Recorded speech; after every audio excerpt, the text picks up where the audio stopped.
Struggling with revision? Want a simple way to prepare for your GCSEs? At Pass GCSE, you'll find complete online courses for maths, English, science and biology, all designed to help you pass your GCSEs the first time or on a resit. Each course includes video lessons, exam-style questions, practice tests and mock exams, so you can practice as you learn. You'll also get instant marking, progress tracking, AI marking and full tutor support if you need help. Everything is online, so you can revise at your own pace whenever it suits you. Whether you're a school student or an adult learner, these courses are the easiest way to get ready for your exam. Visit passmygcse.co.uk and start your course today. So let's start by looking at an addition question. So for example, work out 23.25 plus 6.37. The first most important thing is the layout of your question. So lay out your numbers so they're clearly in columns. So you've got your units, your tens, your hundreds and so on, all correctly in columns. If you've got a decimal point as you have in this question, make sure your decimal point lines up as well. And I'm going to put the decimal point in the answer straight away so that also lines up. Always start on the right hand side when you're adding up. So I'm going to start by doing 5 plus 7, which is 12, and I'm going to put the 2 and then a carry 1 into the next column. The next one is 2 plus 3, which is 5, and then we add on the one that we've carried, which is going to give us 6. The next column is 3 plus 6, which is 9, and then the final column, 2 plus, and then a blank space, which is like 2 plus 0, which is 2. So our answer will be 29.62 for this question. So let's look at a subtraction question. So for example, work out 2,523, take away 238. Now again, the layout's important here, so we need to make sure our columns line up with our tens, units, hundreds and so on. And we're going to start from the right hand side again. So the first thing we come to is 3 take away 8. Now that will give us a negative answer, which we don't want, so we're going to have to borrow from the next column. So I'm going to borrow from the 2 and that's going to become a 1. And the one that I've borrowed makes a 3 into a 13. So we've got 13 take away 8, which is 5. Going into the next column, we'd have 1 take away 3. Again, that gives us a negative answer, which we don't want. So I'm going to borrow again. So the 5 now becomes a 4. And the one that I borrow makes this into an 11. So we've got 11 take away 3, which is 8. And then the next column is 4 take away 2. Well, that's fine. We can do that. 4 take away 2 is just 2, and then 2 take away a blank space is like 2 take away 0, which is just 2. So our final answer for this question will be 2,285. Let's look at division questions then. So this first example is just with integers or whole numbers. So for example, work out 384 divided by 12. Now, you do need to know your times tables here because we've not got a calculator. So if you're not sure on your times tables, I like to write out a bit of the times table in question. So for example, here it's the 12 times table. And you just got that for reference then. Laying out the question, we're going to use the bus stop method. So the number we're dividing by always goes on the outside of the bus stop. So the 12 is on the outside here. And what we're going to do is 12 into each of the numbers in turn underneath the bus stop. So the first question is how many times does 12 fit into 3? Well, obviously it doesn't, so I'm going to put a 0. And if ever we put a 0, we carry the digit we've not used from under the bus stop. So we carry the 3 here. So the next question is how many times does 12 fit into 38? Well, we can see from the times table that it goes into 36 3 times. So we're going to have 3 whole lots. And then we'd have 2 left over to get from 36 up to 38. So I've got a remainder of 2. And then how many times does 12 fit into 24? Well, again, I can see from the times table it goes in twice. And it's exactly twice this time, nothing left over. And I've got no remainders, no digits left from the question. So I must have got my final answer, which is the number on the top of the bus stop, so 32. So this example is going to have a decimal answer. Let's work out 546 divided by 8. First of all, I'm going to write out the 8 times table because we're going to need it. And we'll lay out the bus stop as we did before. So the 546 under the bus stop and 8 on the outside. So the first question I asked myself is how many times does 8 fit into 5? Well, it doesn't, and therefore we carry the 5 we've not used. How many times does 8 fit into 54? Well, we can see from the times table that 6 times 8 is 48, so it fits 6 whole times, with 6 left over to get up to 54. How many times does 8 fit into 66? Well, we know that 8 times 8 is 64, so it fits 8 whole times with 2 left over to get from 64 to 66. But at the moment, I haven't got anything to attach that remainder of 2 onto. So what I'm going to do is extend my bus stop. I'm going to put a decimal point and then some zeros. It doesn't matter how many zeros, I might not need them all, but it doesn't matter.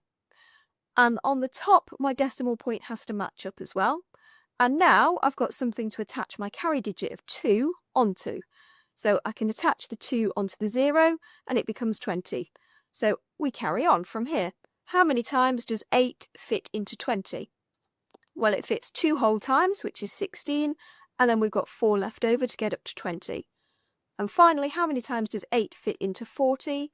Well, it fits 5 whole times, and we've got nothing remaining. So therefore, we must have come to the end. So my final answer, therefore, would be 68.25. So for this example, we're going to divide decimal numbers. So 32.4 divided by 0.6. Now, no one likes dividing by a decimal. So what I would do is the number you're dividing by, if it's a decimal number, think what do I multiply it up by to make it into a whole number? In this case, we can see if we multiply it by 10, it will become a whole number, it will become 6. So therefore, that's what I'm going to do. But I'm going to do the same thing to both of my numbers. So I'm going to multiply both of these numbers by 10. So what I would get is 324 divided by 6.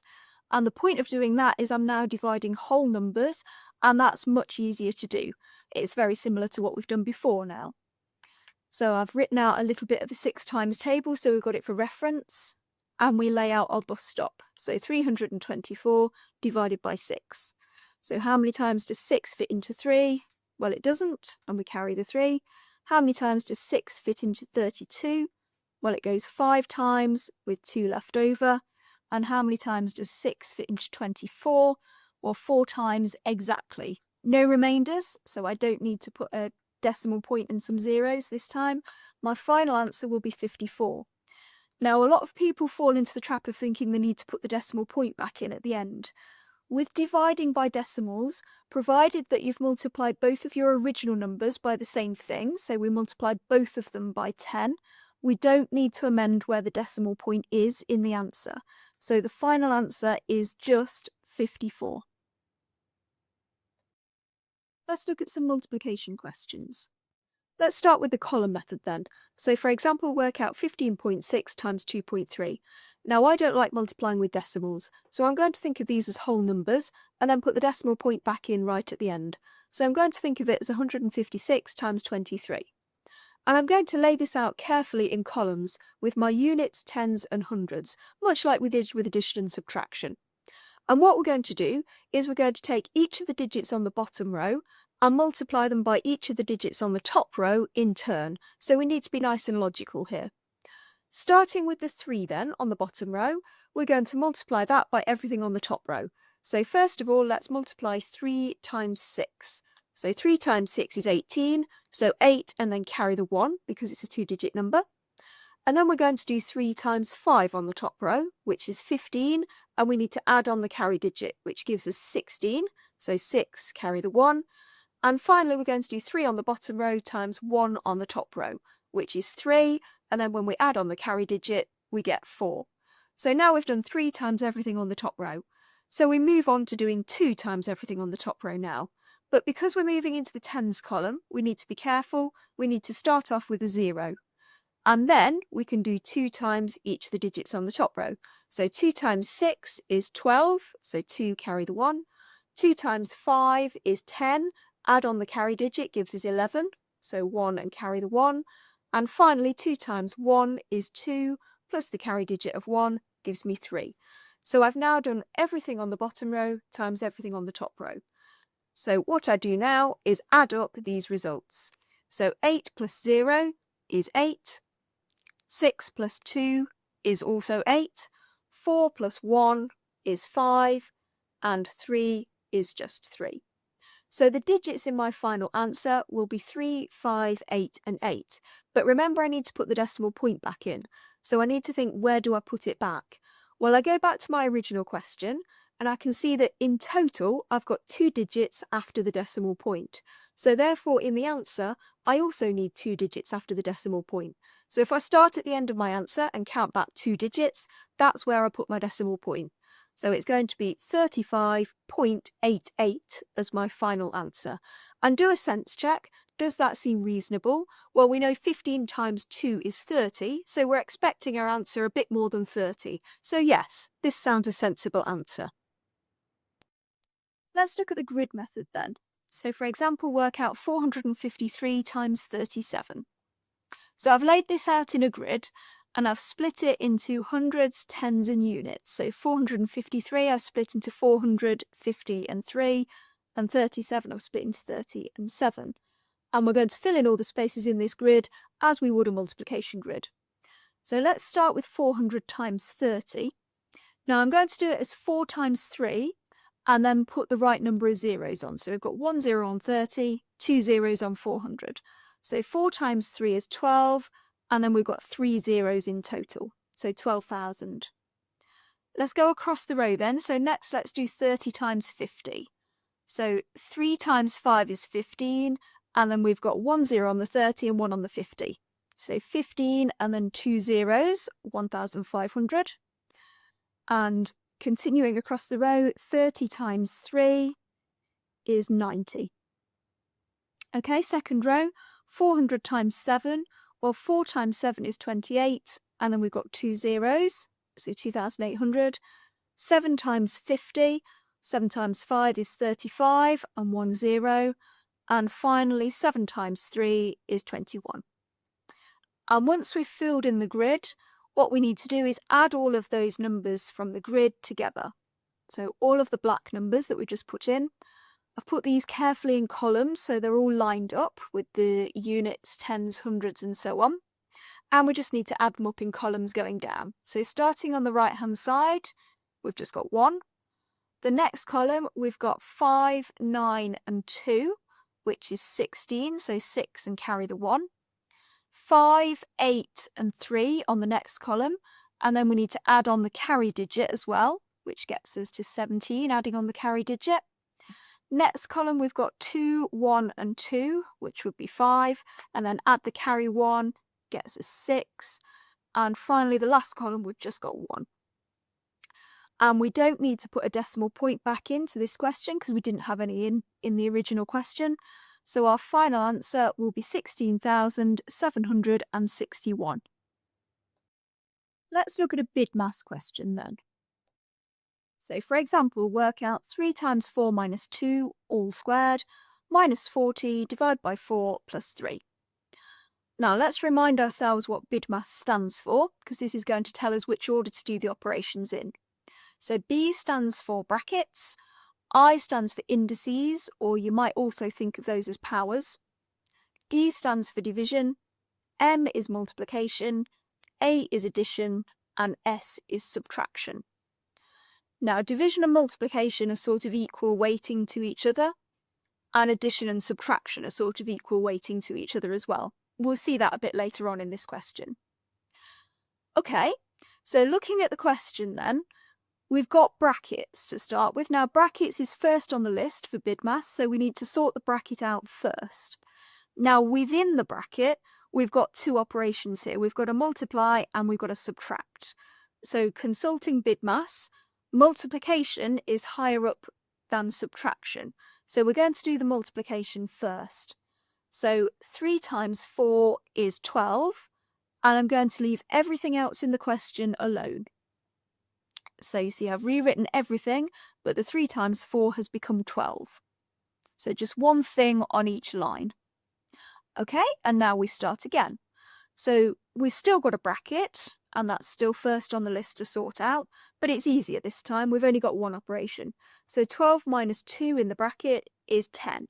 So the bracket is going to become 10, and I'm going to leave everything else the same. So 10, it's still squared, and everything else after that stays as it was. Okay, and we start again on the new line. So this time we've not got any brackets left. We have got indices though, so that's next. So 10 squared means 10 times 10, which is 100, and we leave everything else the same. And now we've got a subtraction, a division, and an addition. So from BIDMAS, the highest of those is division, so we need to do the division first, so that's 40 divided by 4, which is 10, and everything else stays the same. So still 100 minus, and now we've got 10 plus 3. So now we're just left with the subtraction and the addition. Now, in BIDMAS, because we said addition and subtraction had equal weighting to each other, if they're the only operations we've got, we do them left to right as they appear on the page in front of us. So I'm going to do the subtraction first and then the addition here. So 100 minus 10 would be 90, and it's still plus the 3. And then finally 90 plus 3 is 93 as our final answer. Let's start by looking at simplifying fractions. When simplifying fractions, we divide both the numerator and denominator by the same number. So for example, if we want to write 14 over 35 in its simplest form, we're looking for a number that goes into both 14 and 35.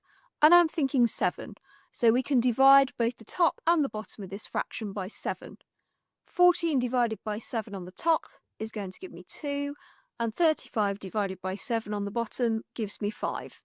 And there's no other number, apart from 1, that goes into both 2 and 5, and therefore that must be its simplest form. Let's look at converting between mixed numbers and improper fractions. Let's start by going from a mixed number to an improper fraction. So for example, write 2 3/5 as an improper fraction. You might also know these as top-heavy fractions. It's just like a normal fraction where the top is bigger than the bottom. So if we start with 2 3/5, to get the numerator on our new fraction, what we're going to do is take the whole number part, so the 2 in this case, multiply it by the denominator, and add the numerator. So we're going to get 2 times 5 plus 3 on the top of the new fraction, and the denominator stays the same as it was before, so it's still 5. And then we just need to tidy that up. So 2 times 5 is 10, plus 3 is 13 on the top, and it stays as 5 on the bottom. And in this case, we can't simplify that, so that would be our final answer. Let's look at going the other way then, from an improper fraction to a mixed number. So for example, if we want to write 12 over 7 as a mixed number, which means we want a whole number part and a fraction part. So the first thing to think about is how many whole times does the denominator fit into the numerator.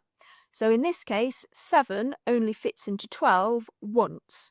So we're going to have 1 as the whole number. And the remainder is what we're going to put in the fraction. So 7 into 12 goes once, and we've got 5 left over to get from 7 up to 12. So that's going to go on the top of the fractional part, and it's still over 7. The denominator remains unchanged. So 1 5/7 will be our final answer. Let's look at multiplying fractions. When multiplying fractions, we multiply the numerators and then multiply the denominators.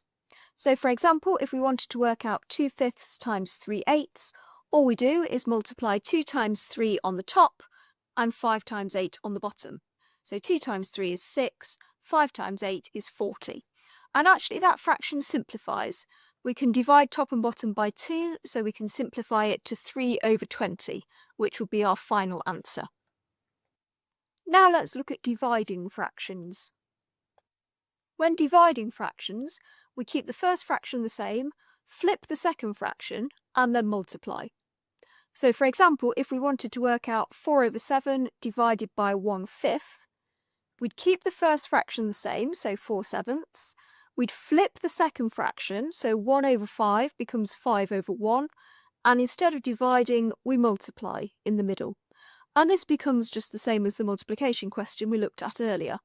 So 4 times 5 on the top is going to give us 20, 7 times 1 on the bottom will give us 7. And 20 over 7 won't simplify, so that will be our final answer. Let's look at adding and subtracting fractions.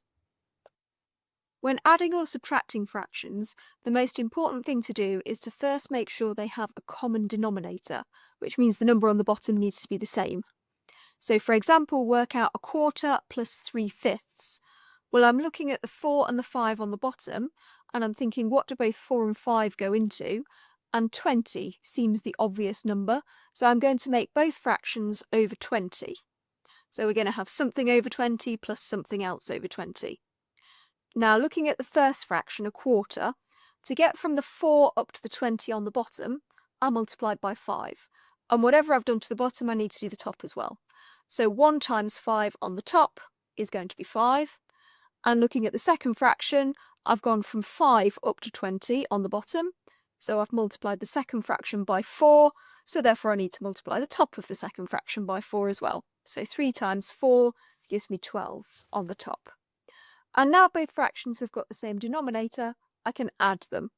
If this were a subtract question, I would subtract them in the same way.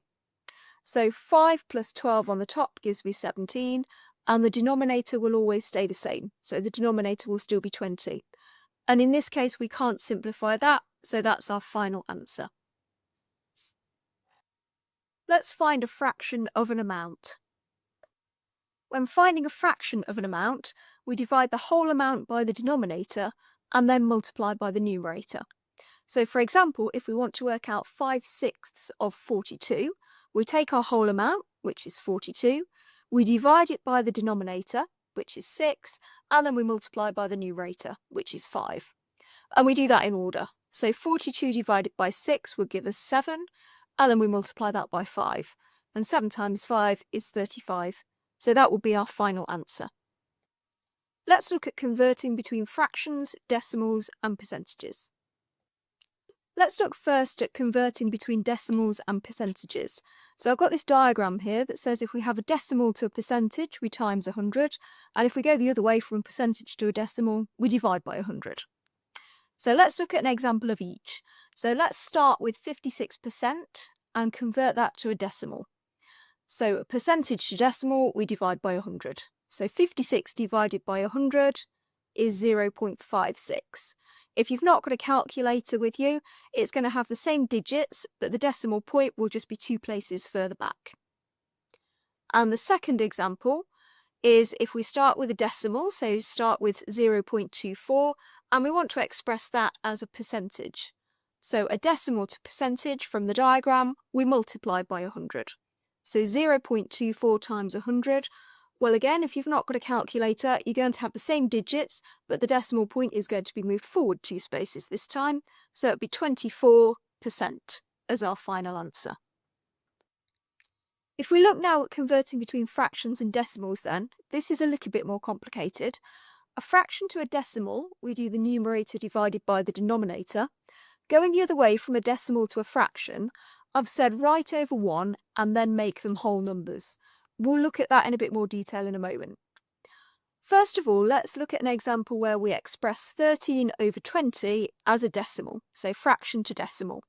Now we do numerator divided by denominator. This will probably be a calculator question, so we do 13 divided by 20, which is 0.65. If you've not got a calculator, you could always use the bus stop method that we saw earlier. Going the other way then, if we have a decimal, so 0.36, and we want to express that as a fraction. The first step then, I would write over 1. So I put 0.36 over 1, which is a fraction, but we don't want decimals within a fraction. So we now want to multiply up the top and bottom of that fraction to make them whole numbers. Now looking at the top, I need to move that decimal point 2 spaces to make it a whole number. So that's multiplying by 100. And if I multiply the top of that fraction by 100, I need to do the same to the bottom. So we're going to get 36 on the top and 100 on the bottom. And in that case, we can simplify that fraction. We can divide both the top and bottom by 4, so we get 9 over 25. And that won't simplify any further, so that will be our final answer. Let's look at multiples and factors. A multiple of a number is any value that appears in that times table. So for example, multiples of 9 include 9, 18, 27, 36, and so on. It's basically just the 9 times table, and obviously it will go on forever. A factor, then, is a number that goes into another number. So for example, factors of 12 would be 1 and 12, 2 and 6, 3 and 4, and it's often easy to think of them in pairs like this as well, that multiply together to make 12. And if we wanted to write them in order, it will be 1, 2, 3, 4, 6 and 12, and that's all of the factors of 12. A number can be split into its prime factors using a factor tree. For example, let's express 40 as a product of its prime factors. So what this means is we're going to have a string of prime numbers, and product means they're going to be multiplied together to make 40. So if we start with 40, let's split it into two factors to start with. With an even number, the easiest way to start is by saying it's 2 times 20. And we're looking for prime factors, remember? So 2 is a prime number, so I'm going to put a circle around that. 20, let's carry on with then. So factors of 20, again, because it's even, is easy to split it into 2 and 10. And 2 is prime, so I'll put a circle around that. 10 we can split into 2 and 5, and actually both 2 and 5 are prime, so I'm going to put circles around both of those. And because we've got prime numbers at the end of all our branches now, we can't go any further. So these must be our prime factors of 40. So we can say 40 equals 2 times 2 times 2 times 5. Or if we wanted to write it a bit more concisely, we could say it equals 2 cubed times 5. Let's think about HCF and LCM. The highest common factor, or HCF for short, of two numbers is the biggest value that goes into both of them. So for example, factors of 12 are 1, 2, 3, 4, 6 and 12, as we saw earlier. Factors of 8 are similarly 1, 2, 4 and 8. So if we wanted to find the highest common factor of 12 and 8, what we'd be looking for is the biggest value that appears in both of those lists. And we can see it's 4. So therefore we'd say the HCF, or highest common factor, of 8 and 12 is 4. The lowest common multiple, or LCM for short, of two numbers is the smallest value that's a multiple of both of them. So for example, if we list the multiples of 4, well, that's basically the 4 times table, so 4, 8, 12 and so on. And if we list the multiples of 5, that's the 5 times table, so 5, 10, 15 and so on.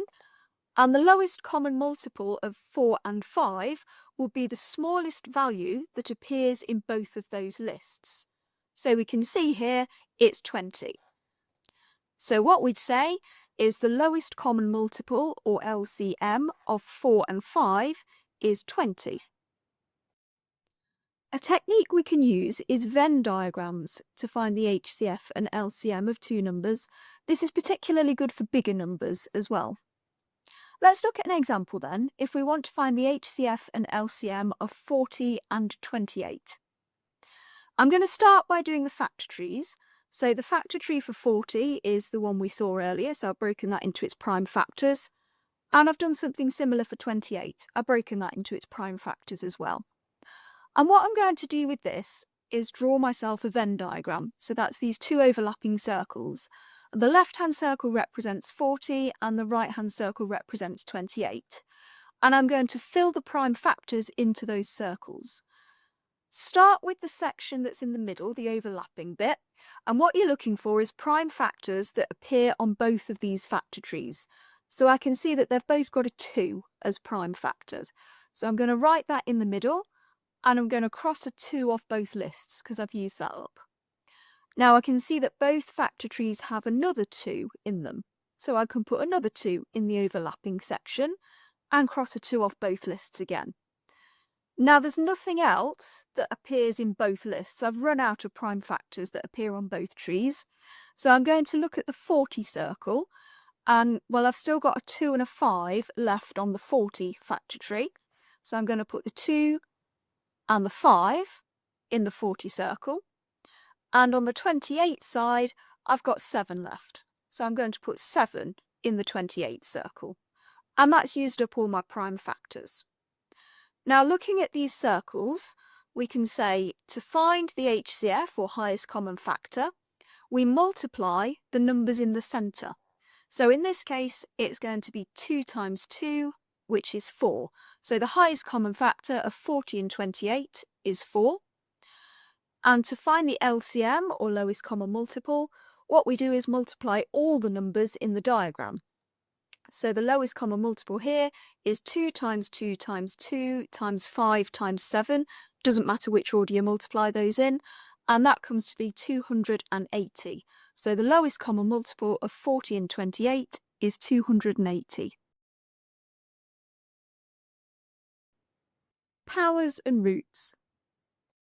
Powers, or they're sometimes called indices, tell us how many times a number is multiplied by itself. So let's look at some examples. 3 squared, the power here is 2, so that means that we've got 3 times by itself 2 times. So 3 times 3, which is 9. 4 cubed, 4 to the power 3, means 4 multiplied by itself 3 times. So that means 4 times 4 times 4. Well, 4 times 4 is 16, and then times by 4 again gets us to 64. Careful that you don't think of that as 4 times by 3. That's quite different. It's 4 times by itself 3 times. And final example, 2 to the power 4 means 2 times by itself 4 times.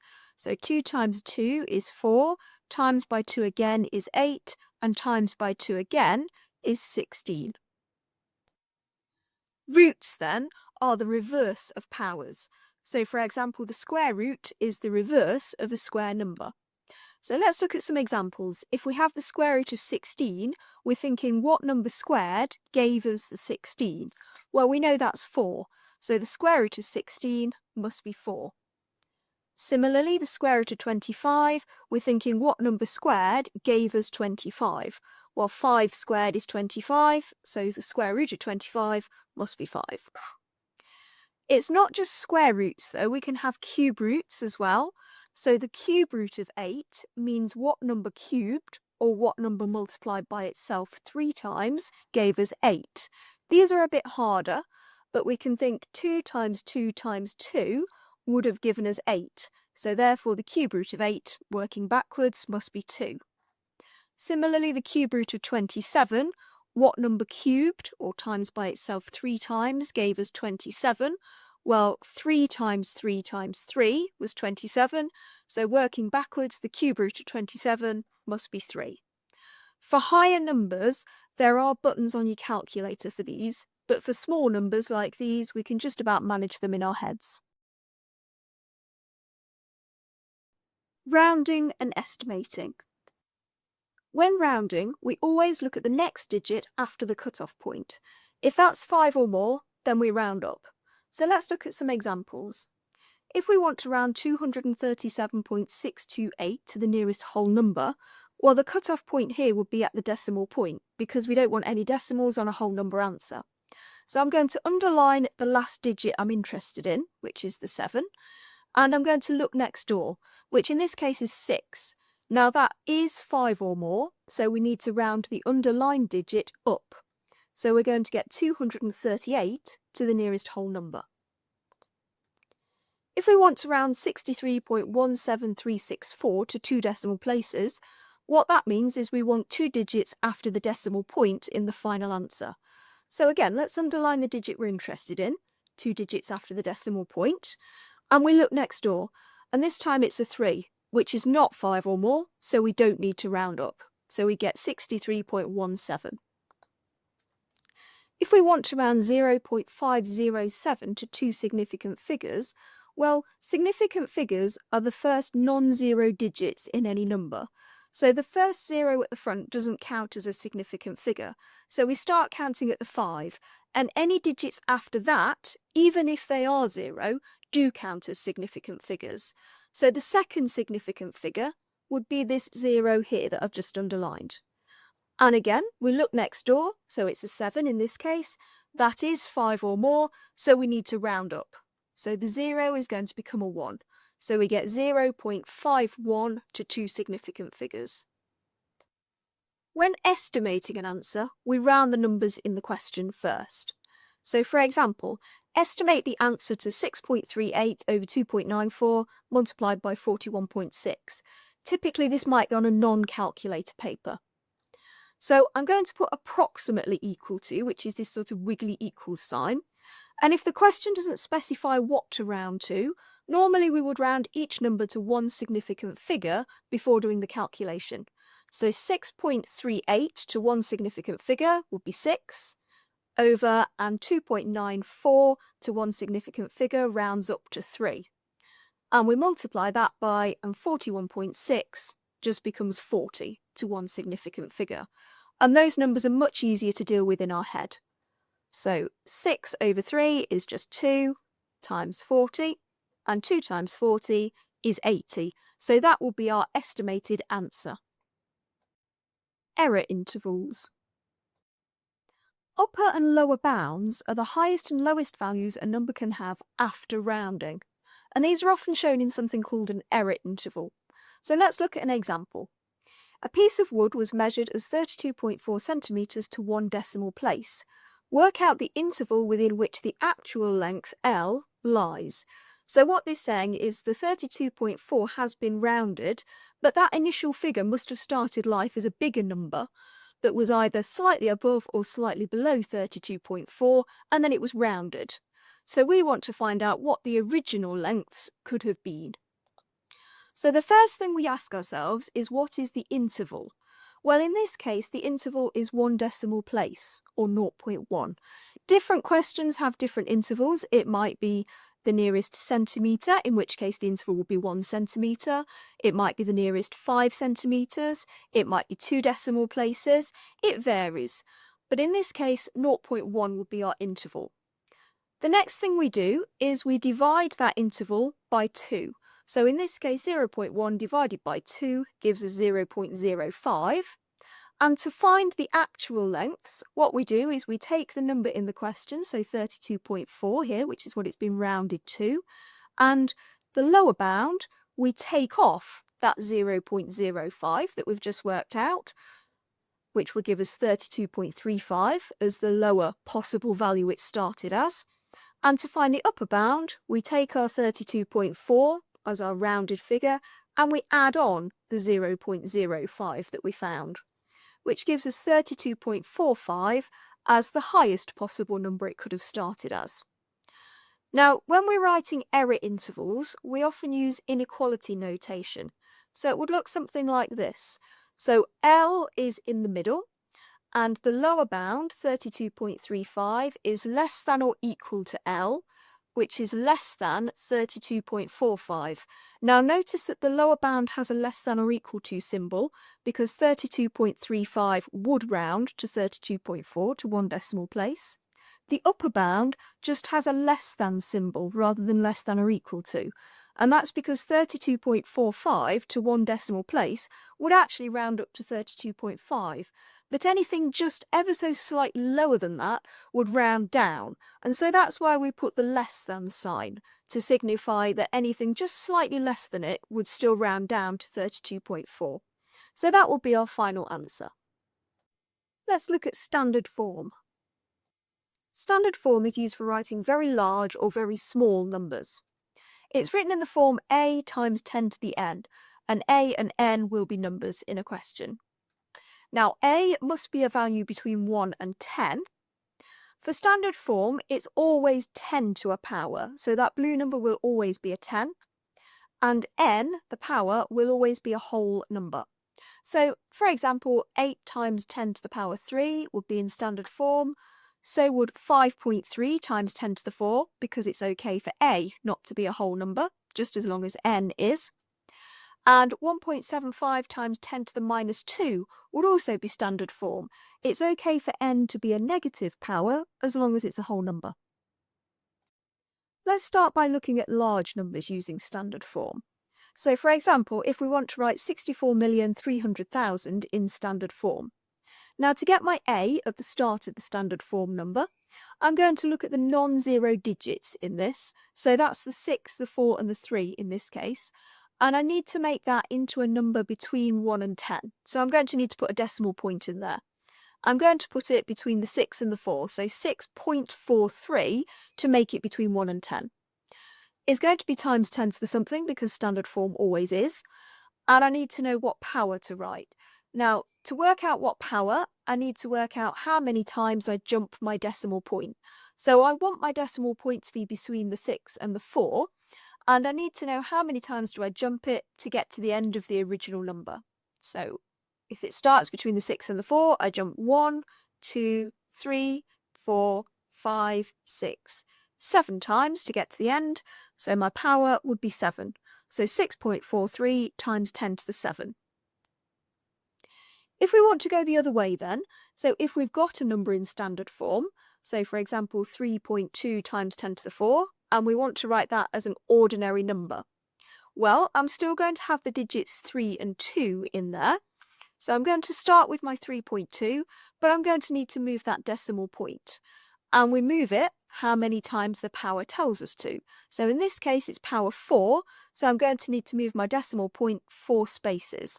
I'm going to move it to the right as well because I know I want it to be a large number. Large numbers always have positive powers on the 10. So I'm jumping 1, 2, 3, 4 spaces. And what I do is I fill in with zeros underneath those jumps. And I would imagine picking the decimal point up and moving it those 4 spaces to the end. So I would end up with 32,000 as my final answer. Let's look at using small numbers using standard form then. So for example, if I want to write 0.000087 in standard form, well, I need to write my a at the beginning, which is the non-zero digits here, so it's going to be 8 and 7, and I need to put a decimal point in there to make that between 1 and 10. So I'm going to make that into 8.7. It's times 10 to the something because standard form always is, and I need to decide on my power. Now for small numbers, the powers will always be negative. So I need to decide how many jumps to move my decimal point. So if I want it to be between the 8 and the 7, to get it back to where it started, I jump 1, 2, 3, 4, 5, 6 spaces. And because it's a small number, I'm expecting a negative power. So it's going to be to the power minus 6. So 8.7 times 10 to the minus 6 as my final answer. Let's look at one going the other way again then. So if we have a number in standard form, so 6.7 times 10 to the minus 5, and we want to write that as an ordinary number, similar to before, we're going to still have the digits 6 and 7. So let's start with our 6.7. And we need to decide how many places to move the decimal point. Well, the power is minus 5, so I'm going to move it 5 spaces. And because it's a small number with a negative power, I'm going to jump my spaces backwards this time. So 1, 2, 3, 4, 5, filling with zeros. And if I move my decimal point to the front, then I'm going to need a 0 point at the front of the number as well. So if I imagine picking my decimal point up and moving it, I would end up with 0.000067 as my final answer. Let's look at multiplying numbers in standard form. So for example, work out 3 times 10 to the 5 times 5 times 10 to the 6, giving your answer in standard form. The first thing we do is we multiply the first numbers in the brackets, so the 3 and the 5, multiplied together make 15. And then we multiply the powers of 10. So 10 to the power 5 times 10 to the power 6. Now, if we've got the same base number as we have here, so they're both 10, if we're multiplying them together, we add the powers. So we keep the base number the same as 10, and then 5 plus 6 gives us power 11. So we get 15 times 10 to the 11. Now, mathematically, that's correct. However, it's not actually in standard form because remember, we want the number at the beginning, the a, to be between 1 and 10. So 15 is too big. So we need to make an adjustment. I want to keep the digits 1 and 5, but I need to make it smaller to match the criteria. So I'm going to make it into 1.5. Now, If I make the first half of this answer 10 times smaller to make it 1.5, to compensate, I need to make the other half, the 10 to the power 11, 10 times bigger so that it remains the same answer at the end of it. So I'm going to make this into 1.5 times 10 to the power 12, and that does fit the criteria for being in standard form. Finally, let's look at dividing numbers in standard form. So for example, let's work out 8 times 10 to the 7 divided by 4 times 10 to the 4, giving our answer in standard form. Very similar to what we saw with multiplying then. We're going to take the numbers at the beginning of the brackets, but this time we divide them. So 8 divided by 4 is 2, and then we take the powers of 10 and we divide those. So 10 to the power 7 divided by 10 to the power 4. Now we've got the same base number again, both 10, and when we're dividing, what we do is we subtract the powers. So keep the base number the same, so 10, and then 7 take away 4 gives us power 3. So our answer will be 2 times 10 to the 3. And that is in standard form because 2 is between 1 and 10. So that would be our final answer. Struggling with revision? Want a simple way to prepare for your GCSEs? At Pass GCSE, you'll find complete online courses for maths, English, science and biology, all designed to help you pass your GCSEs the first time or on a resit. Each course includes video lessons, exam-style questions, practice tests and mock exams, so you can practice as you learn. You'll also get instant marking, progress tracking, AI marking and full tutor support if you need help. Everything is online, so you can revise at your own pace whenever it suits you. Whether you're a school student or an adult learner, these courses are the easiest way to get ready for your exam. Visit passmygcse.co.uk and start your course today. Collecting like terms. Let's look at an example then.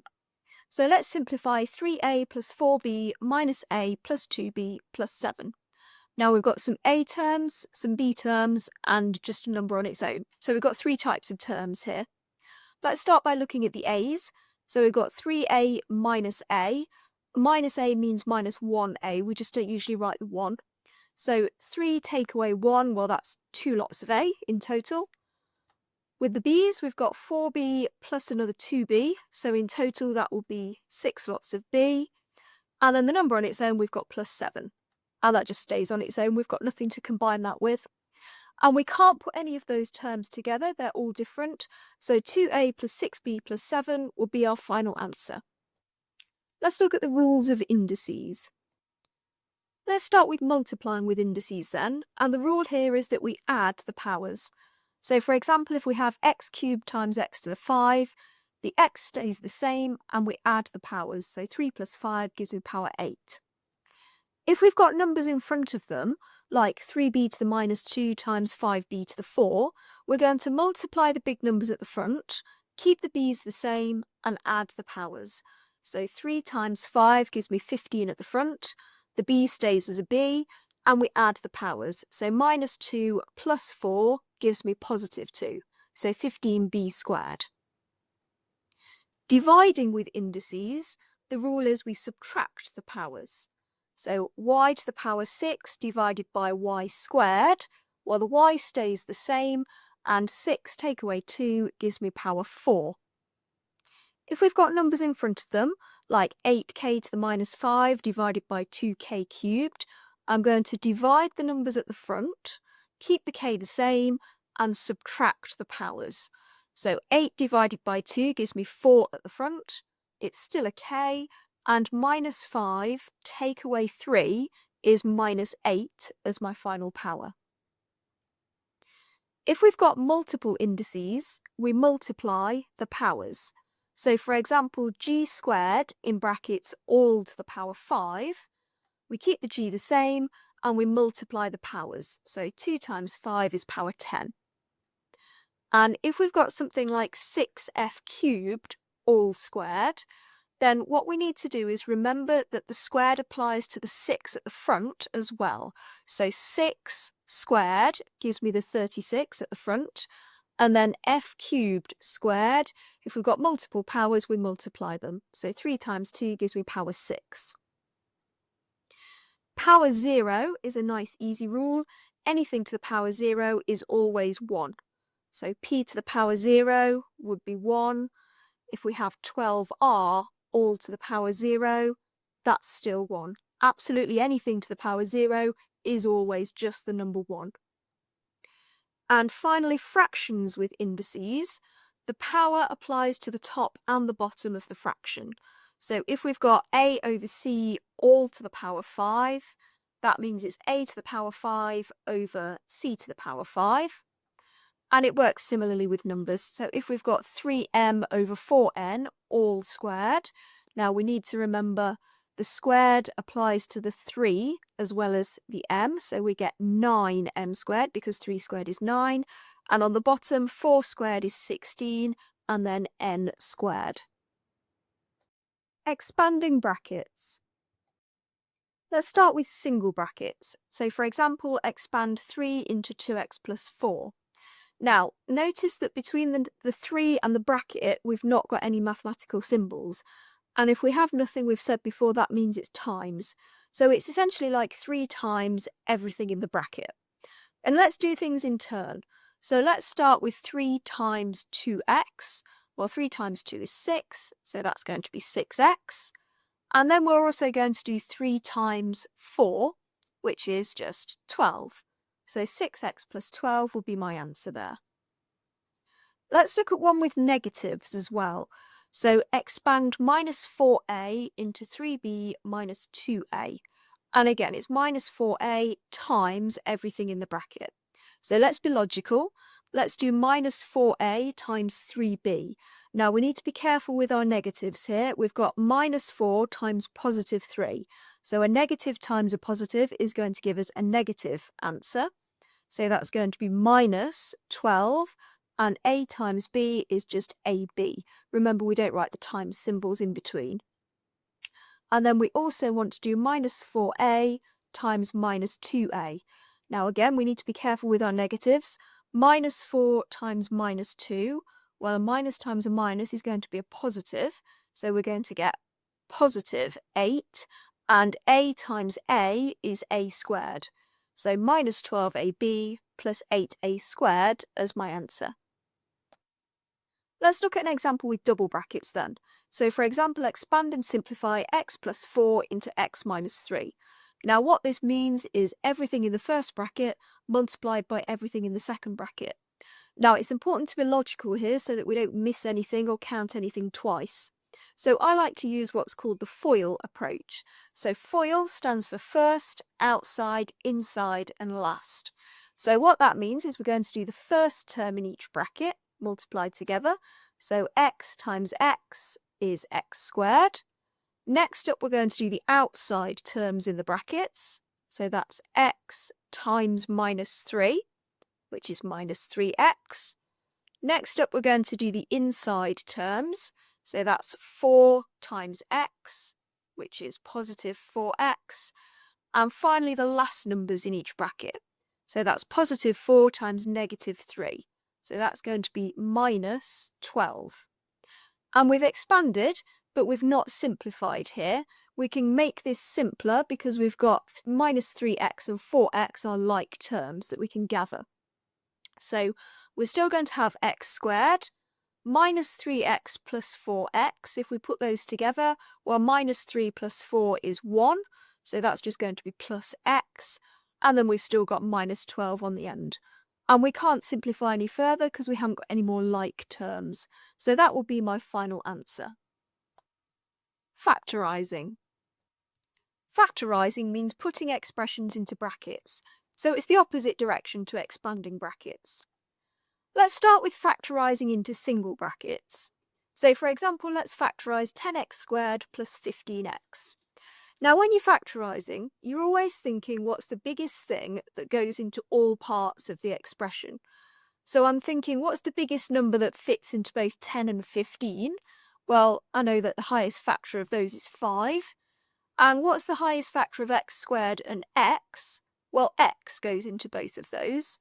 So therefore, I'm going to take 5x out as a factor of both of these terms. And inside the bracket, then, is what's left. So I'm asking myself, 5x times what gives me 10x squared? Well, 5x times 2x would give me 10x squared. And then 5x times what gives me 15x? Well, 5x times 3 gives me 15x. And if you're not sure, multiply that bracket out again just to double check. So if we multiplied out, 5x times 2x would be 10x squared, 5x times 3 would be 15x. So we must be right. Let's look at factorising quadratics then. Now quadratics are expressions like this, where we've got an x squared term, an x term, and then a number on the end. Now we've seen these when we were expanding brackets, so when we were going the other way. And hopefully we remember that to end up with something like this, we must have started with 2 brackets. And at the beginning of each bracket, we must have had an x that multiplied together to make the x squared at the start. And the other terms in the brackets will both be numbers. Now we have to decide what numbers they are. Now to help me decide, what I'm thinking is the numbers in each of these 2 brackets need to multiply to make the value on the end, so 6 in this case, and they need to add to make the number in the middle, the coefficient of the x. So they need to add to make 5 in this case. So I'm thinking, right, well, what numbers multiply to make 6? Well, I've got 2 different options really, 1 and 6, or 2 and 3. They're the only whole numbers that multiply together to make 6, so it's got to be one of those 2 options. Now I need an option that also adds together to make 5. Now 1 and 6 don't add together to make 5, they make 7. 2 and 3, however, that does add together to make 5. So that must be the correct option for us. So I'm going to put those in the brackets, +2 and +3. And it doesn't matter which way round we write them, those brackets can be either way. But that will be our final answer. And if in doubt, multiply those back out, as we've seen before, and double check they make the answer that you started with. Let's look at one with negatives as well then. So factorise x squared minus 8x plus 15. Now, we know it's going to be 2 brackets again because quadratics always are, and it must start with x in both brackets to multiply and make x squared. So we need to decide which are the other numbers in each bracket. Well, again, they need to multiply to make the number on the end, so multiply to make 15, and they need to add together to make -8, in this case, the number in the middle. So which numbers multiply to make 15? Well, we've got 1 and 15, or we've got 3 and 5. Now, here, because we've got a negative in the question, I'm also thinking we could have -1 and -15. They would multiply to make +15. And we could have -3 and -5, and they would multiply to make +15 as well. And we need to decide which of these options also adds together to make -8. Now, of these options, the only one that adds to make -8 is -3 and -5. So they must be my numbers for the brackets. So I'm going to put those in, -3, -5, and again, it doesn't matter which way around you write those brackets. And if in doubt, multiply them back out and double check. And yes, it does equal the question we started with. Now, the difference of 2 squares is a particular type of quadratic. So if we have something in the form x squared minus a squared, where a is just a number, then the answer will be x plus a into x minus a. So for example, if we're asked to factorise x squared minus 49, we can see that 49 is a square number. It's 7 squared, so therefore a in this case would be 7. So straight away we can tell that our answer would be x plus 7 into x minus 7. And we can double check this by multiplying it back out.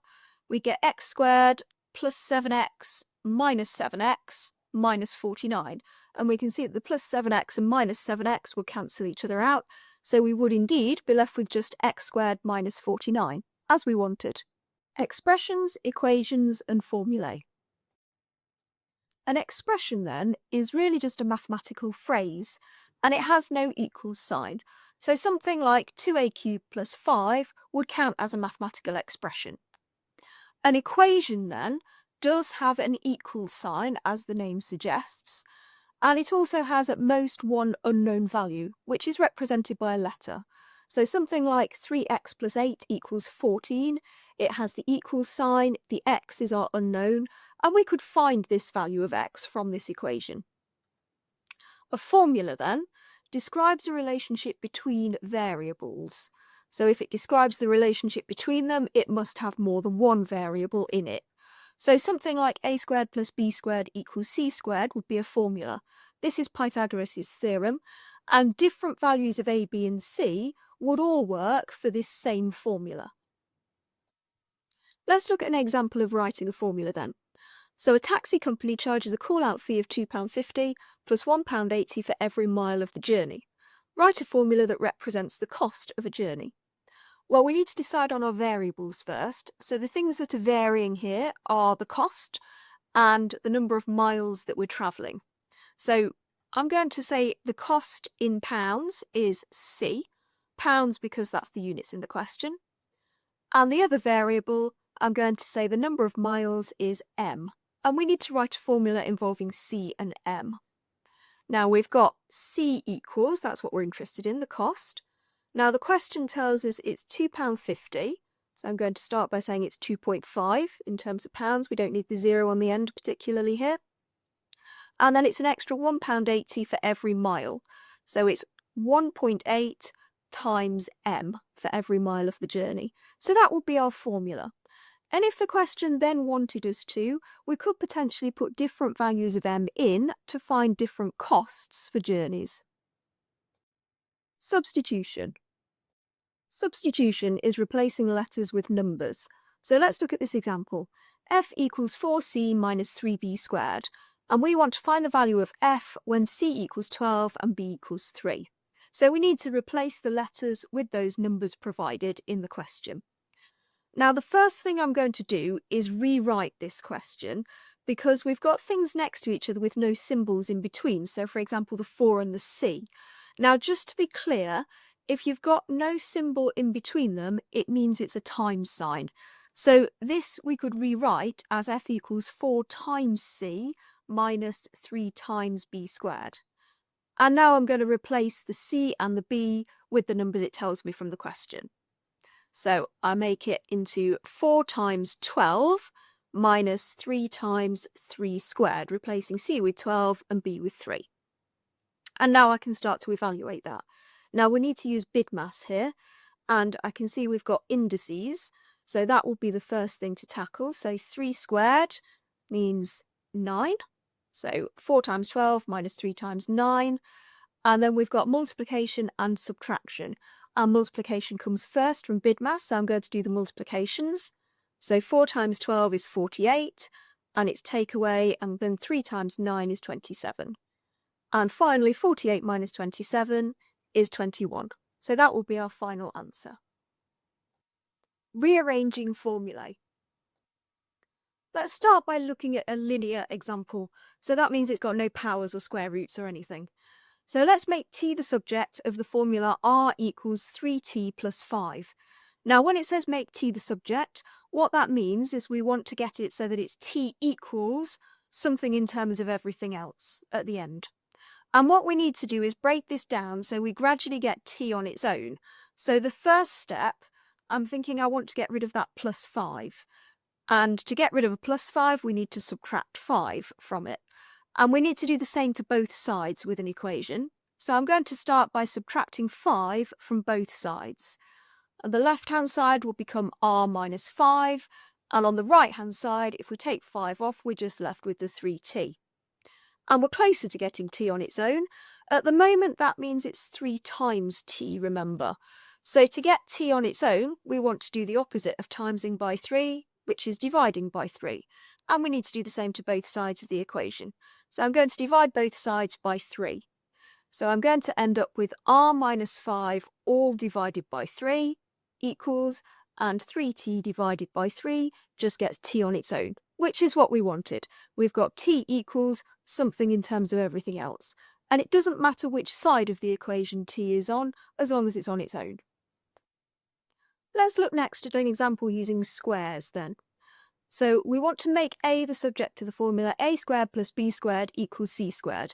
And we might recognise this as Pythagoras' theorem, which is to do with right-angled triangles, as shown in the picture here.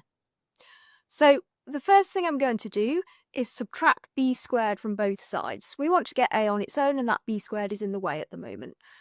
So on the left-hand side, I'm just going to be left with a squared.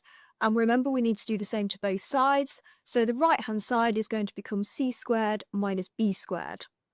And we're nearly there, but we've still got a squared at the moment, and we specifically want just a.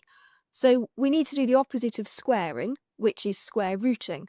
And we need to do the same to both sides. So I'm going to square root both sides of this equation. I get a on its own on the left. And on the right-hand side, I'll get the square root of c squared minus b squared. Now, we need to be a bit careful when we're square rooting, because sometimes we can have a positive or negative version, and you might sometimes see a plus or minus sign in front of the square root.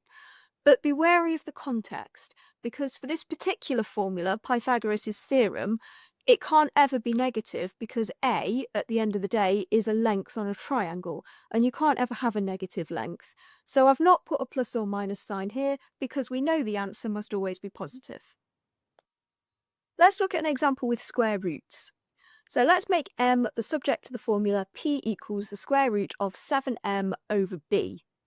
Now, the first thing we want to do to get m on its own really is get rid of that square root, which is in the way at the moment. And the opposite of square rooting is squaring, and we need to do the same to both sides of the equation. So I'm going to start by squaring both sides. So the left-hand side is going to become p squared, and on the right-hand side, well, if we square the expression on the right, we just get rid of the square root, because the square root and the squared are the opposite. They cancel each other out. So we're left with 7m over b. Now that's looking better. To get m on its own, really the next thing I want to do is get rid of that over b. I don't want it in a fraction. So at the moment, the fraction means it's divide by b. So the opposite to that is multiplying by b. And I need to do the same to both sides because it's an equation. So on the left-hand side, I'm going to get p squared times b. And remember, we often don't write the times, we just leave it blank. And on the right-hand side, it was divide by b, so if I multiply by b, it just becomes 7m. And we can see we're nearly there. It's just 7 lots of m at the moment, and we want m on its own. So to get rid of the 7, we need to do the opposite to timesing by 7, which is dividing by 7. And we need to do the same to both sides again. So we're going to get on the left p squared times b all over 7 equals, and on the right hand side we're going to get m on its own, which is what we wanted, and it doesn't matter which side of the equation the m is on. Let's look at an example where the subject appears twice then.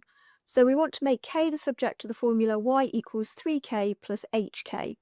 Now when a question says make k the subject, we want k equals, but importantly we don't want k anywhere else in the formula, so it can only appear once, and at the moment in this formula it appears twice. So the key to a question like this is to factorise. So I'm going to make this into y equals k into 3 plus h. And see what that's done is he's made it so we've only got k appearing once now, which is much more what we want for our final answer. Now at the moment this is k times 3 plus h. Remember, if there's no symbol it means times. So to get k on its own, we need to do the opposite to that, which is dividing by 3 plus h. And because it's an equation, we need to do the same to both sides. So the left-hand side is going to become y divided by 3 plus h. And on the right-hand side, we're just going to be left with k on its own, which is what we wanted as our final answer. Solving linear equations. So solving linear equations means we're not going to have any powers involved here. So for example, let's solve 4x plus 3 equals 2x plus 13. Now when we say solve, we want to find x equals a number that would make this equation true. With equations then, we need to do the same to both sides. So I'm going to start by subtracting 3 from both sides, because I want just an x value on the left. So the left-hand side will become 4x, and on the right I would get 2x plus, and then the 13 would become 10 if I subtract 3 from it. And then on the right-hand side, I really don't want that x term. I want the right-hand side to just be a number, so the 2x is a bit in the way. So the next step I'm going to do is subtract 2x from both sides. So the left-hand side, 4x take away 2x, leaves me with 2x. And the right-hand side, if I subtract 2x, I'm just left with 10. So I'm getting closer because I want x equals a number. But I've got 2x equals a number at the moment, so I need to divide both sides by 2 to get x on its own. So I'm going to get x on the left-hand side, and if I divide the right-hand side by 2, I get 5. So x equals 5 will be my final answer. And as a double check with these equations, put x equals 5 back into the original equation. So we get 4 times 5 plus 3, which is 23 on the left-hand side. And on the right-hand side, I get 2 times 5 plus 13, which is 10 plus 13, which is also 23. So we've got 23 on both the left and right-hand side, so it must be correct. So linear equations means we're not going to have any powers or anything involved here. So for example, let's look at solving 4x plus 3 equals 2x plus 13. And when we say solve, what we want to end up with is x equals a number that would make this equation true. So when we're solving equations, the most important thing to remember is that we need to do the same to both sides of it at each step. So we want to end up with x on one side and a number on the other side. So the first step I'm going to do is subtract 3 from both sides, because I really want to end up with just x values on the left-hand side, and that 3 is getting in the way a bit.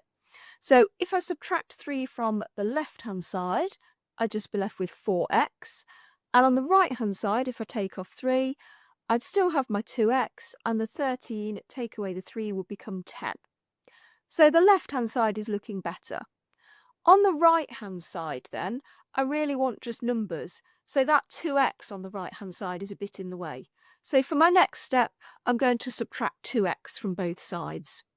So the left-hand side, if I take 2x off, well, 4x take away 2x is just 2x. And on the right-hand side, I'm just left with the 10. So I'm in a much better position now. I've got my x terms on the left-hand side and my numbers on the right-hand side. But what I really want is just x equals rather than 2x equals. So to overcome that, I'm going to divide both sides by 2. And that gives me my x on the left-hand side, and on the right-hand side, I get 5. So my answer here would be x equals 5. Now it's worth double checking this. So if we put x equals 5 back into the original equation in the question, it should be true. So 4x plus 3, well, that will be 4 times 5 plus 3. 20 plus 3 is 23. And on the right-hand side, 2 times x would be, well, 2x would be 10, plus 13. 10 plus 13 is 23. So because we've got 23 on both sides of that equation, x equals 5 must be the correct answer. Now this is a more complicated example because we've got fractions here. So if we've got fractions, really the first thing I want to do is try and get rid of those fractions to make it easier to deal with. Let's take them in turn then. Let's deal with the left-hand fraction first. Now it's divide by 3 at the moment, so I'm going to multiply both sides by 3 to get rid of that. So the left-hand side would just become 3x minus 6, and on the right-hand side, I'm going to get 3 lots of 2x plus 6, and it's still divided by 7. Now we want to get rid of the other fraction now, so let's do something similar. Let's multiply both sides by 7 this time. So on the left-hand side, I would get 7 lots of 3x minus 6, and on the right-hand side, I'm just going to be left with the top. So 3 lots of 2x plus 6. And that's easier to deal with now because I've not got fractions involved. I've still got brackets, however. So let's multiply out these brackets. So if I multiply out the first set, I'm going to get 7 times 3 is 21x minus, and 7 times 6 is 42. And on the right-hand side, 3 times 2x is 6x, and 3 times 6 is 18. And now this is looking a bit more familiar, but I still want x's on one side, numbers on the other. So let's get rid of this minus 42. So I'm going to add 42 to both sides. So the left-hand side just becomes 21x, and the right-hand side is going to become 6x plus 60 if I add 42 onto it. And now we really want to get rid of the 6x off the right-hand side because we want just a number on the right-hand side. So I'm going to subtract 6x from both sides next. So the left-hand side will become 15x if I subtract 6x, and the right-hand side is just going to become 60. And we're nearly there. We've got 15 lots of x equals 60. What we really want is to know what one lot of x equals. So I'm going to divide both sides by 15. So I get x on the left-hand side, and on the right-hand side, 60 divided by 15 is 4. So x equals 4 would be my final answer. And again, as a double check, I could put that back into the original equation and make sure that both sides equal the same number. Let's look at solving linear inequalities. So solving linear inequalities is largely similar to solving linear equations, but just the equal sign is replaced with an inequality symbol. The most important thing to remember, though, is that when multiplying or dividing by a negative number, the inequality sign changes direction. Let's look at an example of that then. So let's solve minus 3x plus 4 is less than 10. Now, most of the process is going to be the same as we saw for solving equations. So first up, I'm going to subtract 4 from both sides. So I would get minus 3x is less than 6. And the inequality symbol has stayed the same there. Now the next step, to get x on its own, I need to divide both sides by minus 3. Now because I'm dividing by a negative number this time, I also need to remember that my inequality sign is going to flip direction. So the left-hand side is going to become just x if I divide by minus 3. The right-hand side, 6 divided by minus 3 is minus 2.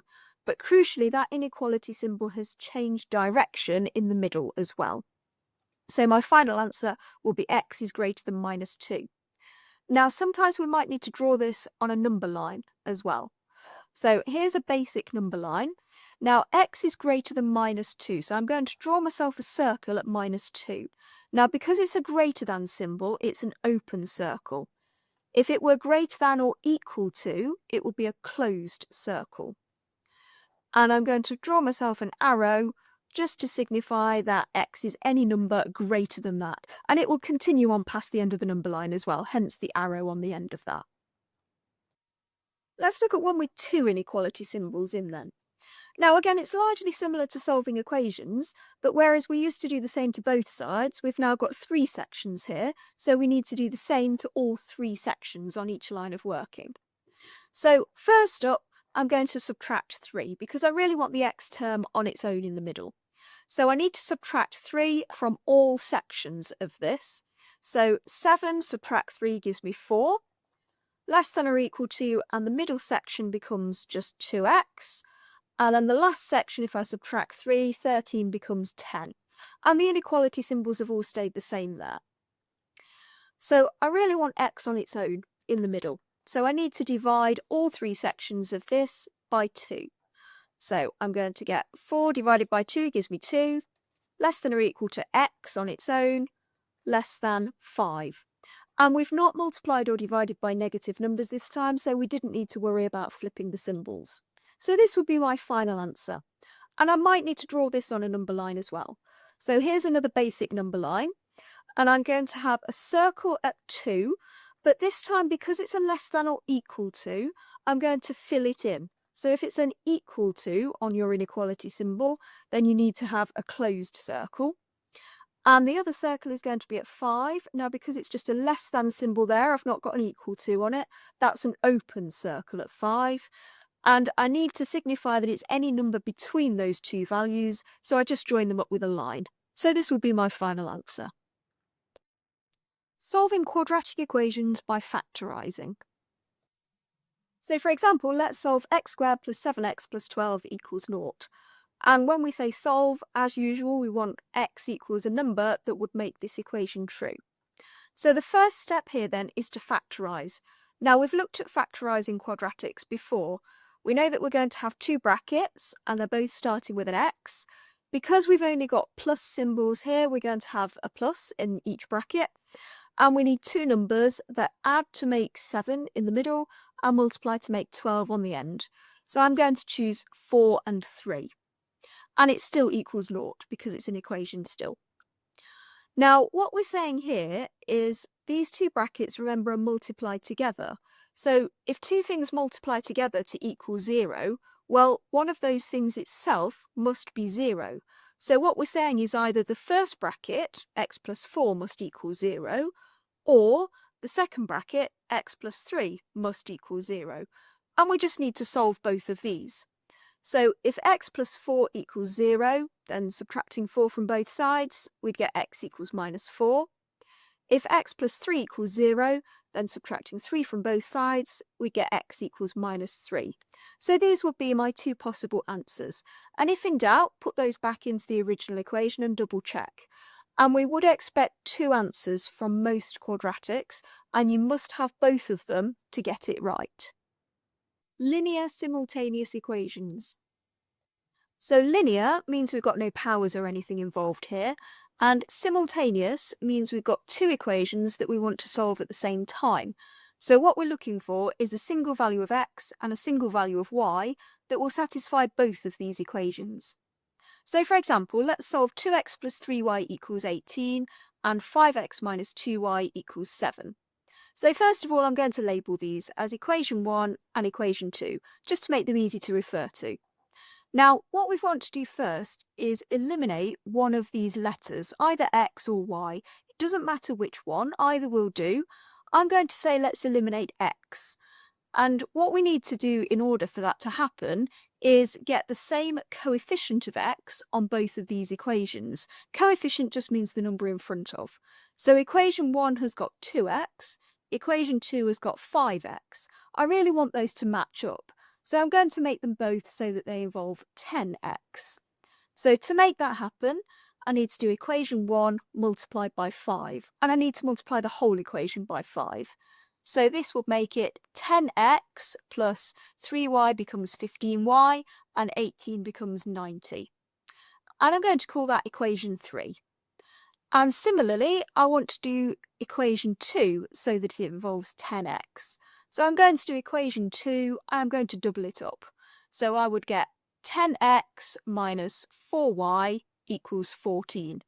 And I'll call that equation 4. Now, crucially, the values of x match up now. Both of these have a 10x, which means I can get rid of my x term and simplify things down a bit. So I'm going to eliminate x by doing equation 3 minus equation 4. So the 10x minus the 10x obviously vanishes. That was why we did this. 15y minus 4y, we need to be careful there, gives us positive 19y, and 90 minus 14 gives me 76. And now this is much simpler to solve, having only one letter. So I can solve this by dividing both sides by 19. So I would get y equals 4. And I'm partway there. I've got my y value. Now to get my x value, I'm going to substitute that value of y back into one of my original equations. It doesn't matter whether I choose 1 or 2. I'm choosing 2 just because it's got smaller numbers, so it might be a bit easier. So we're going to get 5x minus and 2y, I'm replacing y with 4, so 2 times 4 is 8, equals 7. And again, that's an equation just with one letter, so we can solve that. We can add 8 to both sides to get 5x equals 15, and then we can divide both sides by 5 to get x equals 3. And I've found my value of x and my value of y. So my final answer would be x equals 3 and y equals 4. And if we want to double check that answer, substitute those values back into both of our original equations and just double check that both of these equations are true. Sequences. Let's start by finding some terms in a sequence. So this sequence has the nth term rule 4n plus 5, and we want to find the first 3 terms. So this is a linear sequence, meaning it doesn't have any powers or anything, but this same procedure that we're going to look at would apply to any type of sequence. Now n tells us the position in the sequence. So for the first term n equals 1, for the second term n equals 2, and so on. And we want to find those terms. So let's start with the first term n equals 1. So what we do is we replace n in the rule that we're given with 1. So we get 4 times 1. Remember, if there's no symbol in between the 4 and the n, it means 4 times 1 plus 5. 4 times 1 is 4, plus 5 is 9. For the second term, we use n equals 2. So same thing, we're substituting in n equals 2. So we're going to get 4 times 2 plus 5 this time. 4 times 2 is 8, plus 5 is 13. And finally, for the third term, we're going to use n is 3. So 4 times 3 plus 5. 4 times 3 is 12, plus 5 is 17. So the first 3 terms in this sequence would be 9, 13 and 17. Let's look at an example going the other way then. So this time we're finding the nth term rule for a given sequence. So we've got the sequence here 2, 5, 8, 11, 14. And this is a linear sequence. Linear sequence means it goes up or down by the same amount between each term. So the first thing I'm going to do is find the common difference. That's what it changes by each time. So I'm just going to rewrite those numbers so they're a bit more spread out. And we can tell that between each term we're adding 3. So the common difference here is 3. Now what that tells us is the nth term rule must start with a 3n. So the sequence so far would just be 3n. Now it's probably not the final answer, but let's have a sort of pit stop in the middle and let's see what that would get us. If we use that rule 3n, just like we did on the previous slide, and put in n equals 1, then n equals 2, then n equals 3, let's see what our terms would be. Well, if n is 1, we get 3 times 1, which is 3. 3 times 2, which is 6. 3 times 3 is 9. 3 times 4 is 12. 3 times 5 is 15. So if the sequence were just 3n, we'd get 3, 6, 9, 12 and 15. And if we compare that with the sequence we actually have directly above it, we can see they're very similar, but we're just 1 too big every time. So we need to make an adjustment. So the adjustment we need to make is to subtract 1 each time to get from the sequence we currently have to where we actually want to be. So instead of 3n, what we would get is 3n minus 1. And substitute in your values of n is 1, n is 2, n is 3, and just double check that you get the sequence given in the question. Looking briefly at a few other types of sequence then. The first one you might come across is triangular numbers. Now, these are made by drawing triangles out of dots, really. So the most simple triangular number is 1. The next one, if we draw a triangle with dots, we need 3 dots. The next one, we need 6 dots, and then 10 dots, and so on. So this will be the triangular number sequence. And the nth term rule is n into n plus 1 all over 2. You probably wouldn't be expected to remember that, but just so that you've seen it. An easier one is square numbers. These are ones we're quite familiar with probably. So 1 squared means 1 times 1, which is 1. 2 squared is 2 times 2, which is 4. 3 squared is 3 times 3, which is 9, and so on. And the nth term rule is simply n squared for this one. Cube numbers, similarly one that's a bit more common. So 1 cubed means 1 times 1 times 1, which is 1. 2 cubed is 2 times 2 times 2, which is 8. 3 cubed is 3 times 3 times 3, which is 27, and so on. And again, a nice straightforward nth term rule is just n cubed. And the last one that you might come across is a bit different, the Fibonacci numbers. So this sequence means that you start with 1 and 1 at the beginning, and then for all the other terms, you add the previous 2 terms. So 1 plus 1 gives us the next term of 2. Then 1 plus 2 gives us the next term of 3. 2 plus 3 gives us the next term of 5, and so on. So you always add the 2 previous terms.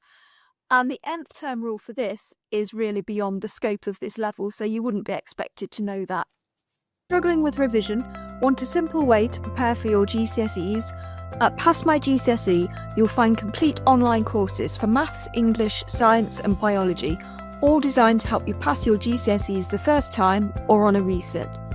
Each course includes video lessons, exam-style questions, practice tests and mock exams, so you can practice as you learn.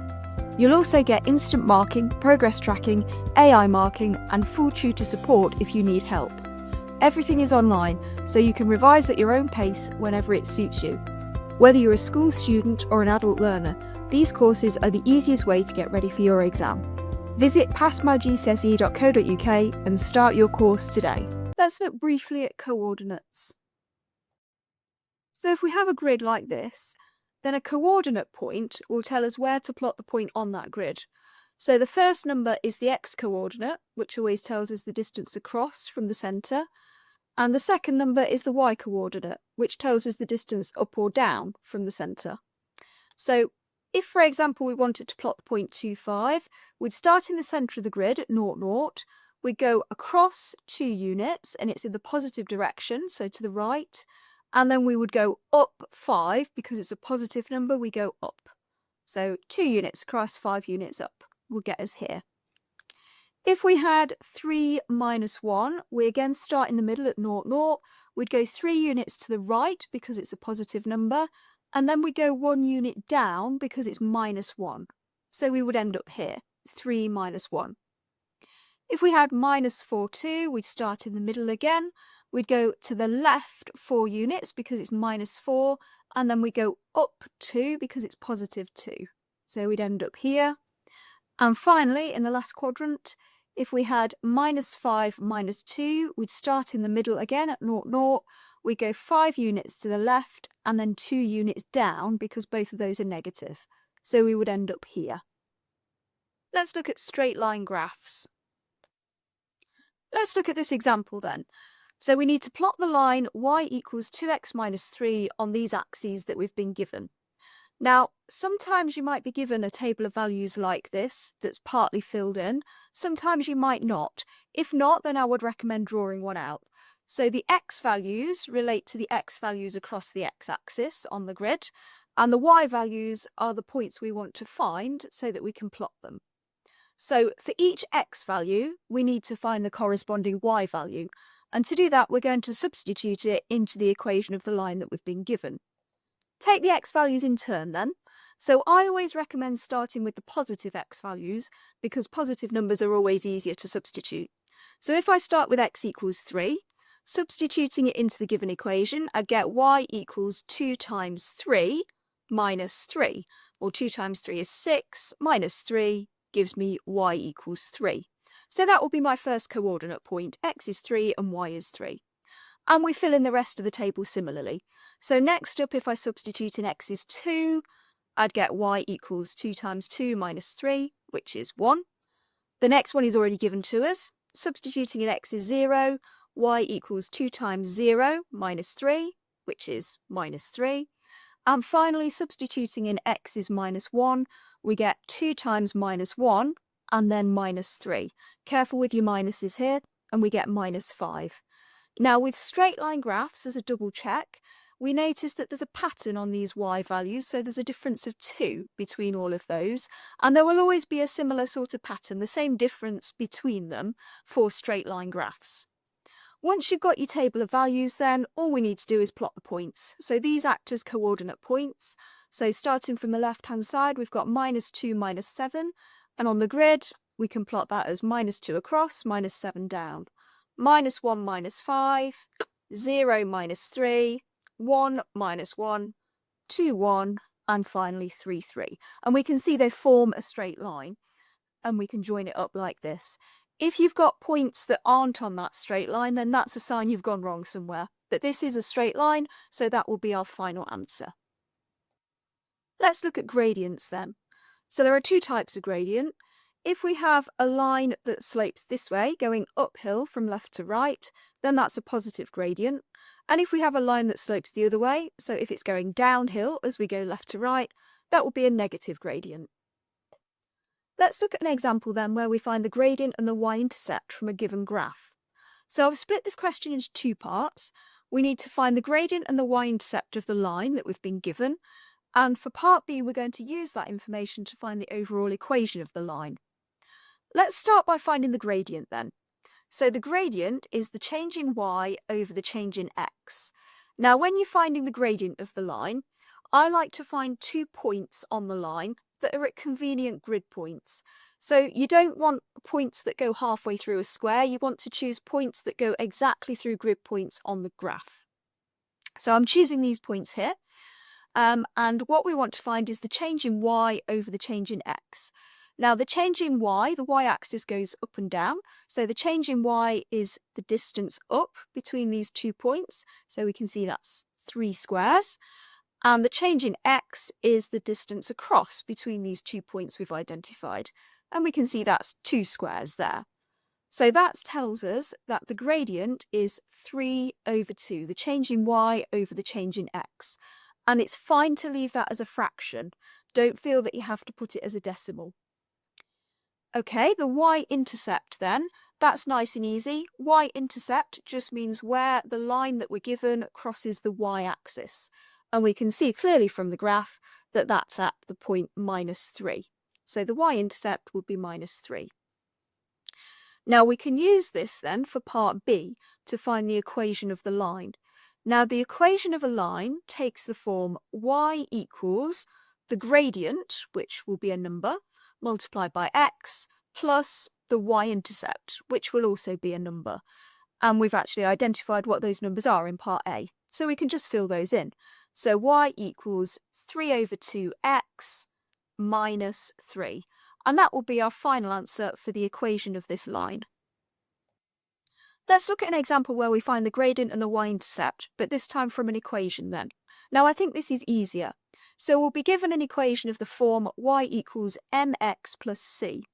M will be a number, and that's the gradient, and c will also be a number, and that's the y-intercept, very much as we saw on our answer on the previous slide. So, for example, if we want to find the gradient and the y-intercept of -3x plus 4, it's nice and easy. The gradient is just the number in front of the x, so here the gradient would be -3, and the y-intercept is just the number on its own, so the y-intercept would be 4. Parallel lines have the same gradient, so that means they're the same steepness. So if we start with the line y equals 2x, it would look like this. And if we plotted the line y equals 2x plus 3, we can see it's got the same gradient because it's got the same number in front of the x, it's a 2. And if we plotted it on the graph, we can see it's the same steepness. Those lines never get closer together or further apart, so that means they're parallel. And any line with the same gradient will be parallel. So we could have y equals 2x minus 4. Doesn't matter what number is on the end, as long as it's got the same number in front of the x, it will always be parallel when it's plotted on the grid. Now this is a trickier example. Here we want to find the equation of a line given the gradient and a point the line goes through. So for example, a line has gradient 3 and passes through the point 1, 5, and we need to find its equation. First step then, we're going to use the given gradient. We know the line must be of the form y equals 3x plus c. We know it's 3 because the gradient is the number in front of the x, and we're told that's 3. C is going to be the y-intercept, and we're not told that, so we're going to need to find c as the next step. How do we find that then? Well, use the other piece of information we're given. The line passes through the point 1, 5. And remember, 1 is in the x-coordinate position, 5 is in the y-coordinate position. So we're going to substitute in x equals 1 and y equals 5 into what we've got so far from the first step. So y becomes 5 equals 3 times and x is 1, and then plus c. And what this means is we've only got one unknown now. We can rearrange this and we can find what c is.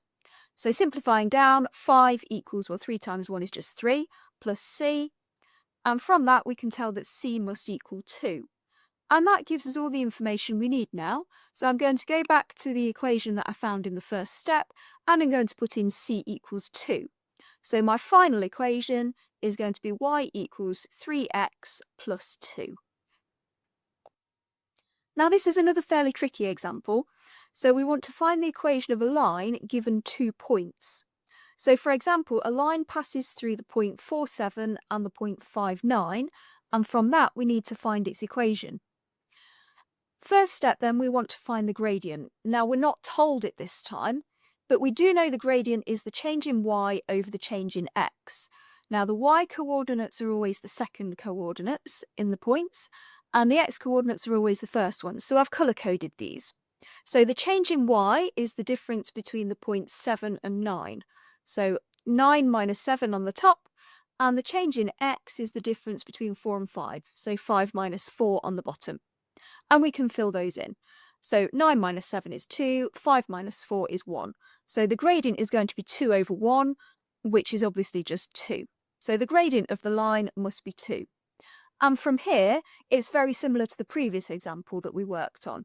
So the line must be of the form y equals 2x plus c, because the gradient is the number in front of the x. And we know it passes through the point 4, 7. In actual fact, we could choose either point. We could have chosen 5, 9 either, and it would also have worked. I've chosen 4, 7 just because they're smaller numbers. So I'm going to substitute in x equals 4 and y equals 7 into the equation that we've got so far from our first step. So we're going to get y is replaced with 7 equals 2 times, and x we're replacing with 4 plus c. So 7 equals 8 plus c, so we can tell from that that c must be minus 1. And it's fine for it to be a negative number there as well. So from there we can write the final equation. We've got all the bits we need. So y equals 2x, and then we're just replacing the c with minus 1 on the end. So that would be our final answer. Quadratic graphs. Quadratic graphs have the form y equals ax squared plus bx plus c, and a, b and c will be numbers. So if a is a positive number, the graph would look something like this. It would be this U shape.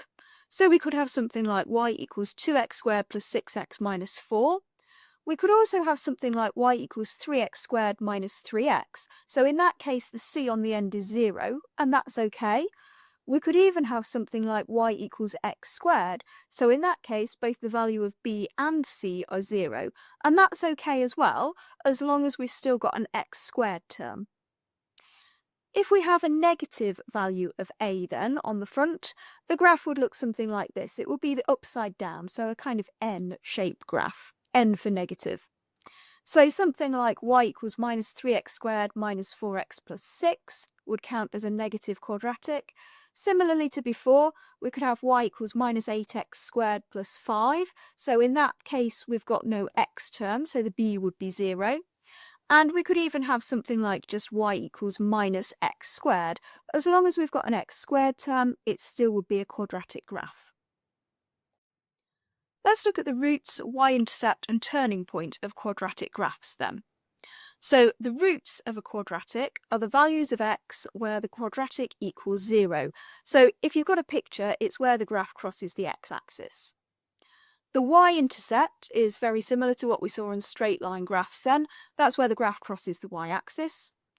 And the turning point is where the curve changes direction. So we saw those different shaped curves before. So it's either going to be a maximum or a minimum, depending on whether it's a U or an N-shaped graph. Let's look at an example then. So if we had this as a picture of a quadratic graph, and we wanted to find the roots, y-intercept and turning point from this image, we'd say the roots are where it crosses the x-axis. So we'd have x equals minus 3 and x equals 1 in this case. The y-intercept is where it crosses the y-axis. So the y-intercept will be at 0, minus 3. And the turning point is the dip in this curve. So it will be a minimum in this case. If it were upside down, it would be a maximum. But the turning point here is at minus 1, minus 4. Let's find the roots from an equation then. So for example, find the roots and the y-intercept of y equals x squared plus x minus 2. The first step I'm going to take then is to factorise. This will make it much easier further down the line. So to factorise, we know we put it into two sets of brackets. We've seen this earlier on. So each bracket must start with x, and the numbers in each bracket must multiply to make the minus 2 on the end of the given equation, and they must add together to make 1, because it's 1x in the middle of the original equation. So I'm going to factorise it into y equals x plus 2 into x minus 1. Now we've done that then, that makes the next step much easier. The roots of a quadratic, we said, are when the quadratic equals 0. So I'm going to set the factorised version of my quadratic equal to 0. And this is much easier to solve now it's factorised. We've seen this before actually. So either the first bracket equals 0, so x plus 2 is 0, or the second bracket equals 0, so x minus 1 equals 0. And solving both of these, we get either x equals minus 2 or x equals 1. And we need both of those answers. We would expect two roots from this question. And finally then, we need to find the y-intercept.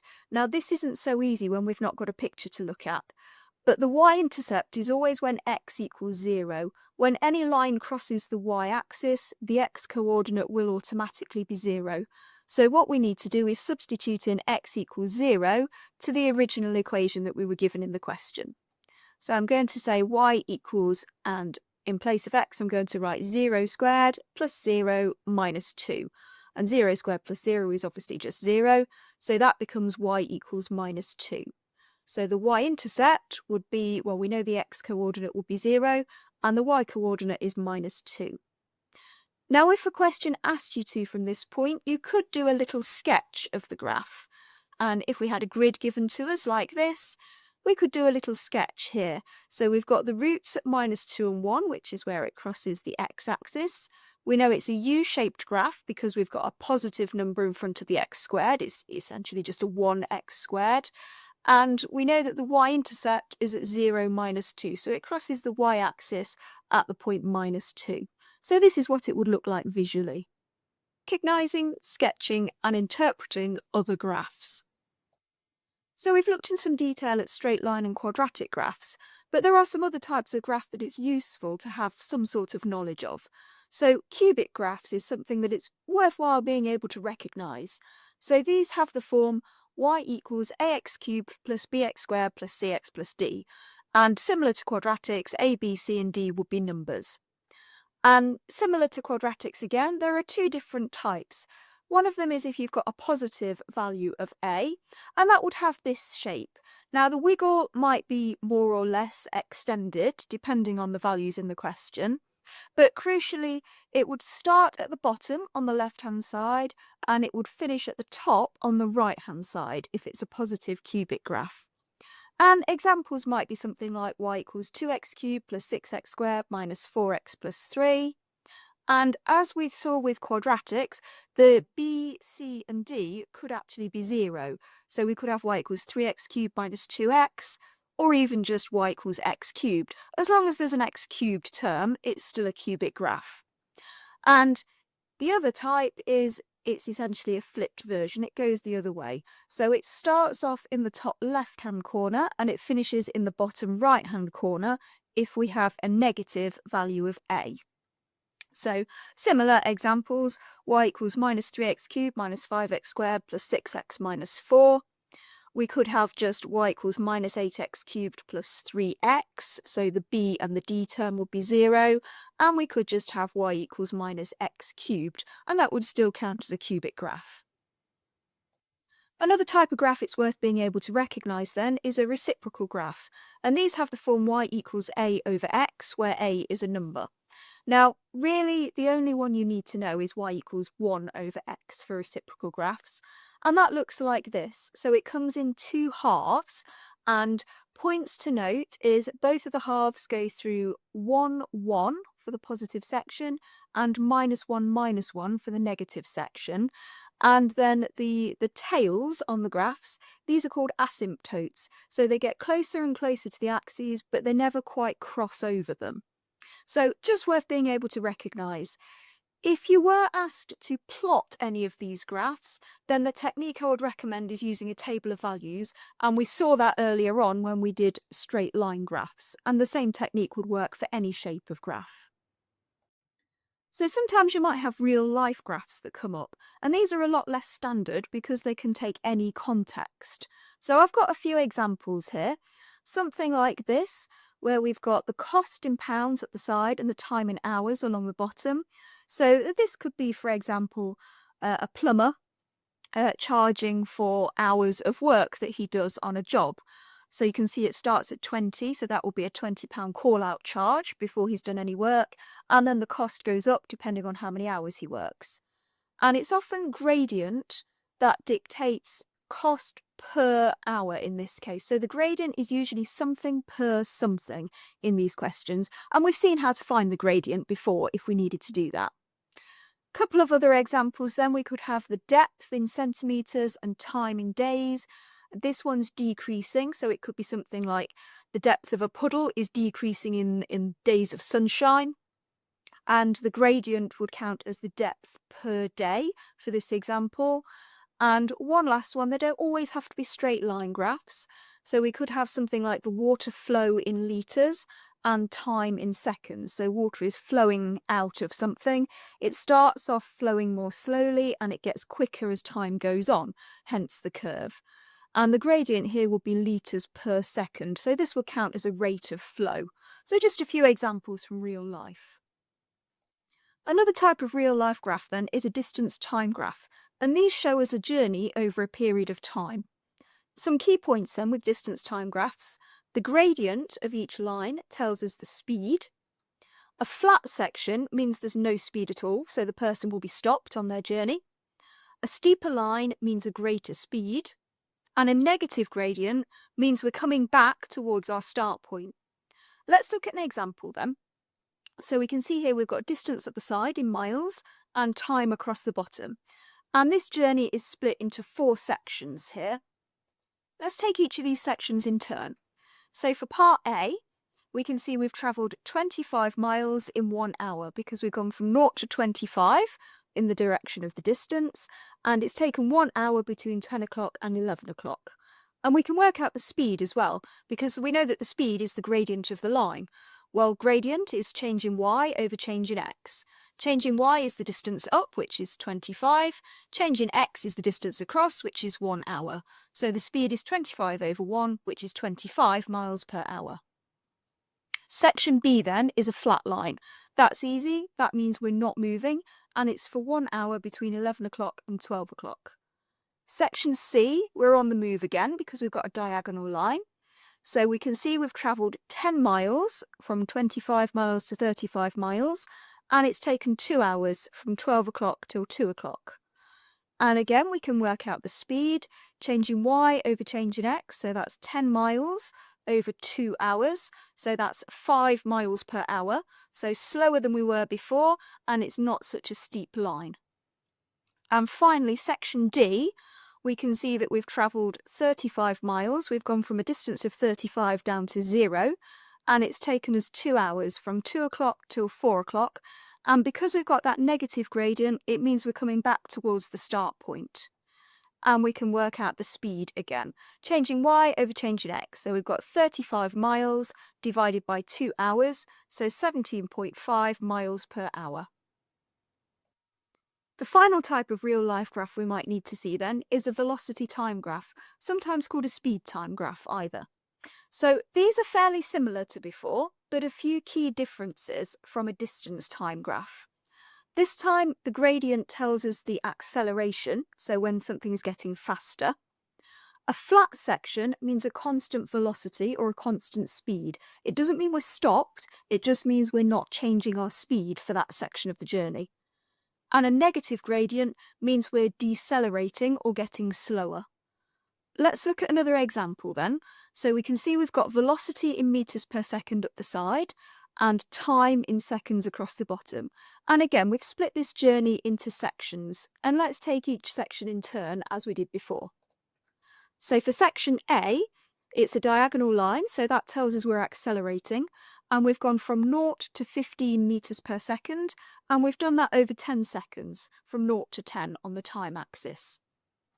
For section B, that's a flat section, so that means we're travelling at a constant speed for 10 seconds, between 10 seconds and 20 seconds.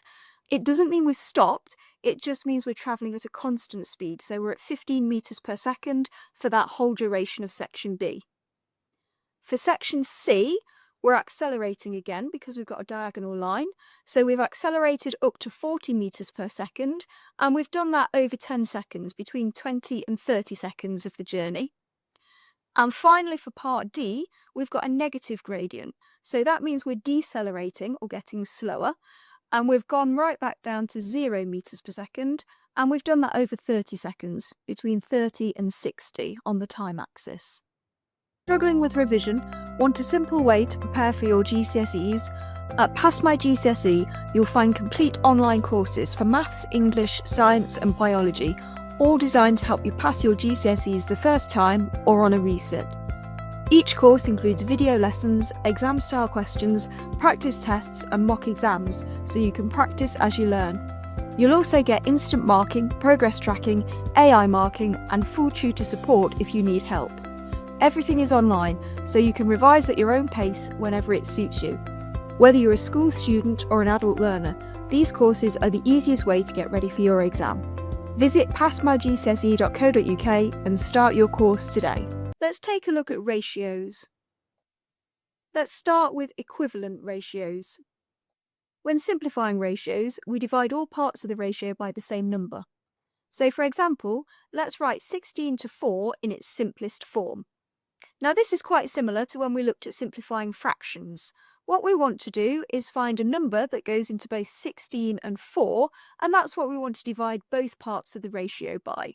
So I'm going to rewrite 16 to 4, and I'm thinking about my times tables, and I'm thinking, well, what's the biggest number that fits into both 16 and 4? And I'm thinking 4. So what I want to do here is divide both parts of this ratio by 4. And if I divide 16 by 4, I get 4, and 4 divided by 4 gives me 1. And there's nothing else that goes into both 4 and 1 apart from 1, and that's not making anything any simpler. So 4 to 1 would be its simplest form. When scaling up ratios, we multiply all parts of the ratio by the same number. This essentially is going in the opposite direction then. We're making an equivalent ratio, but with bigger numbers this time. So let's look at an example. A cake recipe tells Alex to use 3 teaspoons of sugar for every teaspoon of flour.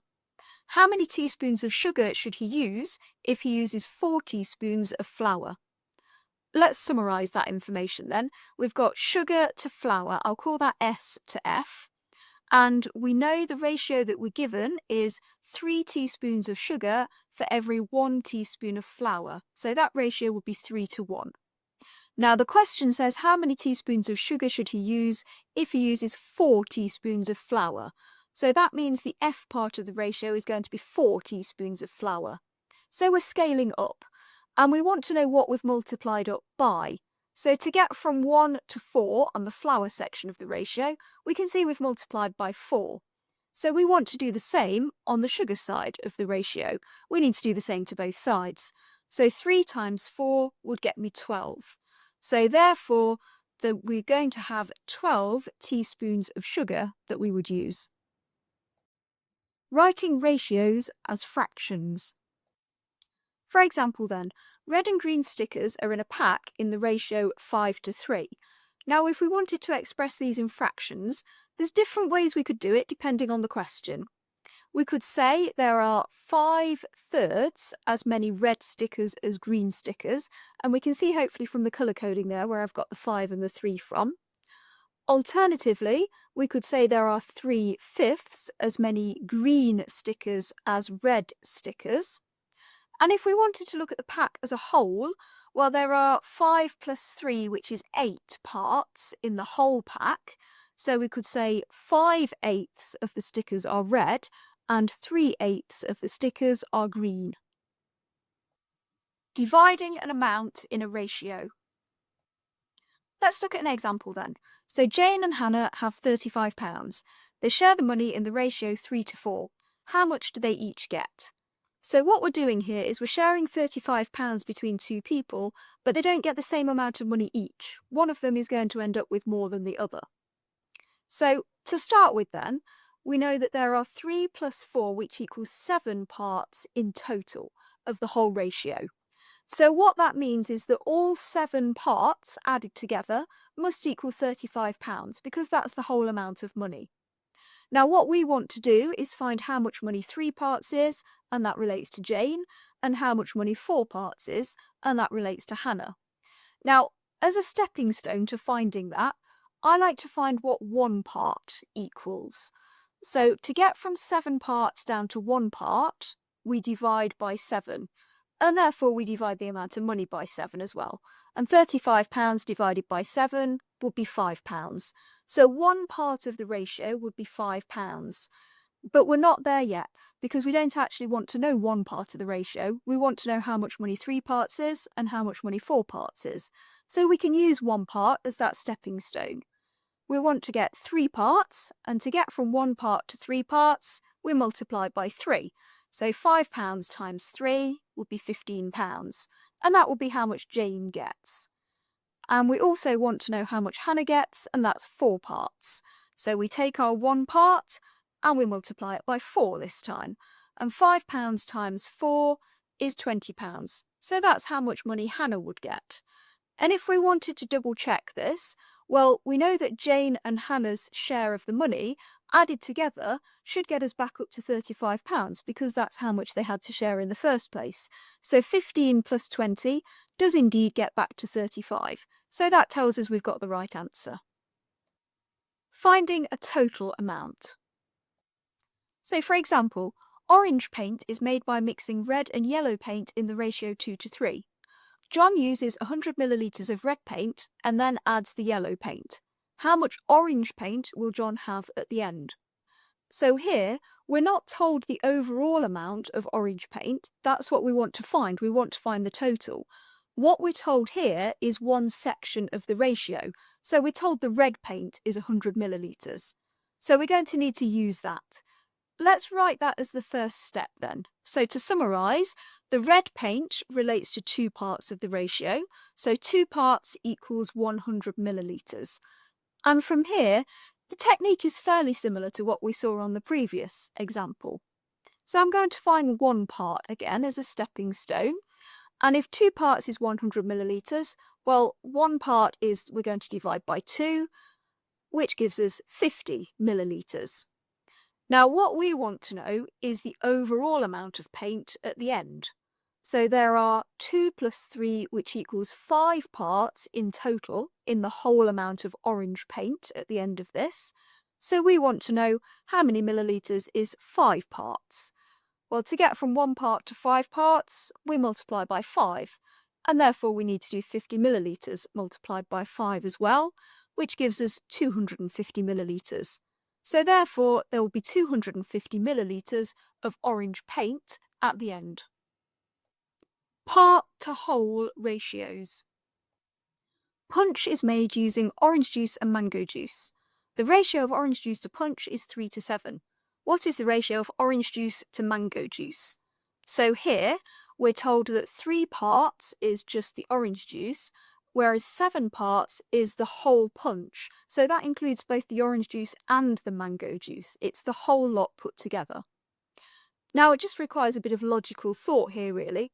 Let's summarise what we know from the question. So we know the orange juice is 3 parts of this ratio.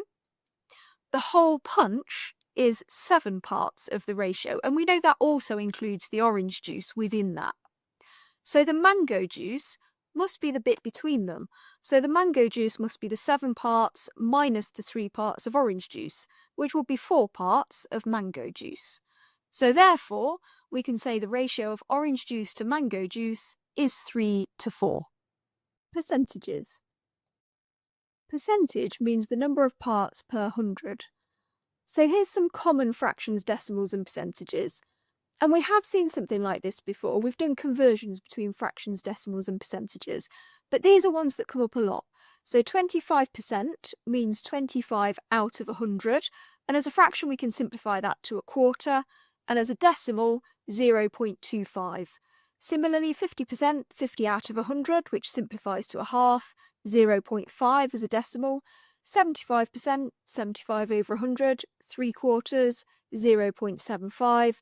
And 100% is a whole one, so 100 out of 100, which is 1.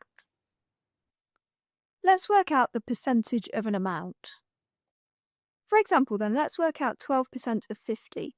Now there are 2 different methods here depending on whether you're on the calculator or the non-calculator paper. Let's look at the non-calculator method first. So for this, I like to use what I call building blocks. So I'm going to start by finding 10% of 50, because finding 10% of something is easy to do in your head. You just divide it by 10. So 10% of 50 would be 5. Now the other building block that's easy to find in your head is 1% of something, because that's dividing it by 100. So 1% of 50, 50 divided by 100, well that means we move the decimal point 2 spaces to the left, so we get 0.5. Now we can use these to find 12%. I've got 10%. If I can find 2%, then all I need to do is add those together to get 12%. Well, 2% of 50 is going to be double what 1% was, and double 0.5 is 1. And now I've got my 10% and my 2%.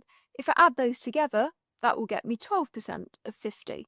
So 10% was 5, 2% was 1. If I add those together, that will get me the 12%, and 5 plus 1 is 6. So we'd say 12% of 50 is 6. Let's look at the same question on the calculator method then.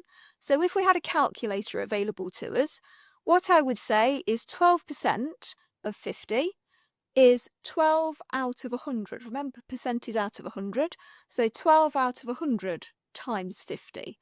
And 12 out of 100, well, we could just use a calculator for that, or something divided by 100, we move the decimal point 2 spaces to the left. So 12 out of 100 is 0.12, and then we multiply it by 50. And on a calculator, we can just do 0.12 times 50 to get 6, which is the same answer we got before on the non-calculator method. One quantity as a percentage of another. So this example is in a part A and a part B. So Tilly scored 68 out of 80 on her maths test. What is this as a percentage? Let's concentrate on that one first. So 68 out of 80, first of all I'm going to write it as a fraction. And if I want to change that into a percentage, all I need to do is multiply that by 100. Now we'd have a calculator available to us on a question like this. So I'd type in 68 divided by 80, which gets me 0.85, and then times by 100. And again, we can use a calculator for that, or timesing by 100, we know we just jump the decimal point 2 spaces to the right. So that would get us 85%. So 68 out of 80 is 85%. For part B then, Tilly scored 72 out of 90 on her chemistry test. Did she get a higher percentage in maths or chemistry? So we need to do something similar to find her percentage for chemistry so that we can then compare the two. So 72 out of 90, I'm going to write as a fraction to start with, 72 over 90, and to make it from a fraction to a percentage, I need to times it by 100. So 72 divided by 90 on my calculator gets me 0.8, and then I times that by 100, which gets me 80%. So she scored 85% on her maths test, 80% on her chemistry test. So she therefore got a higher percentage in maths. Percentage increase and decrease. Let's look at percentage increase to start with then. So for example, Joe puts £350 into a savings account with 2% interest per year.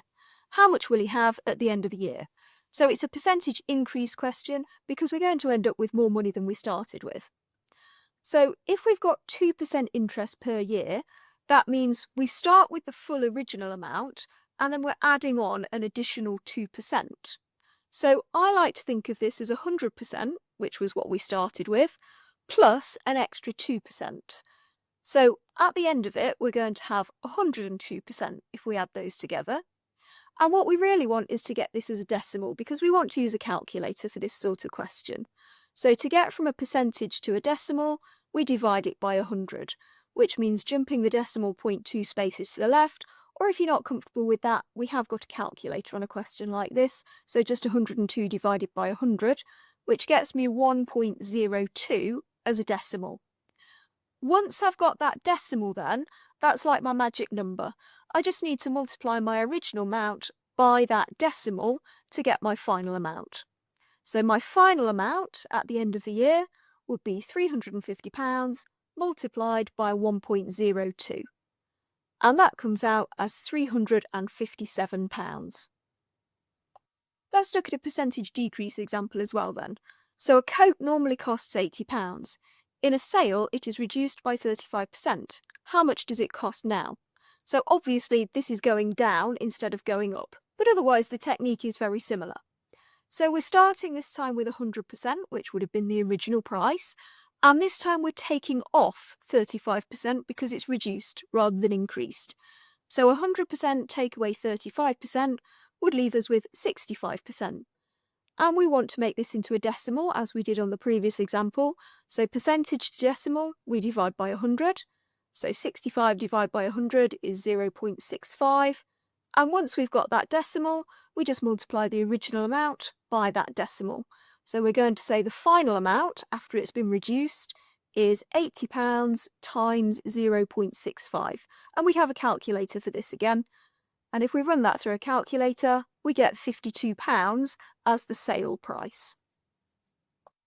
Finding an original value. For example then, the price of a bike has increased by 15% and it now costs £368. How much did it cost originally?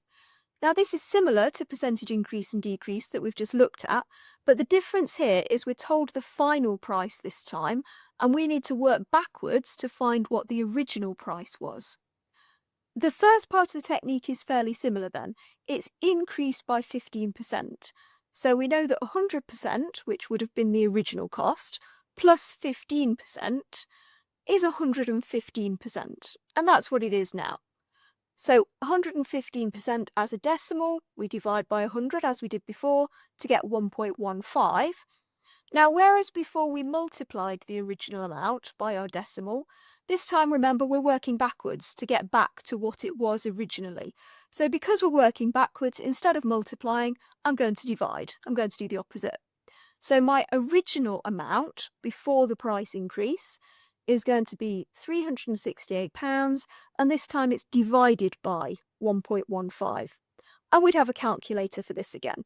So 368 divided by 1.15 gets me £320. And just do a sense check in your head. Does that make sense? Well, yes. If it's increased by 15% to be 368, obviously it must have started as less than that, but 320 sounds a sensible answer. Finding a percentage change. So for example then, a company has 125 workers. A year later, it has 145 workers. What is the percentage change in the number of workers? So this again is broadly similar to what we've seen before, but the difference here is we've got the original amount given to us, and we've also got the end amount given to us. And what we want to find this time is the percentage in the middle by which it's changed. So to find percentage change, this is what we use. So percentage change is the change divided by the original number, and then to make it into a percentage, we multiply by 100. So let's look at it in the context of this question then.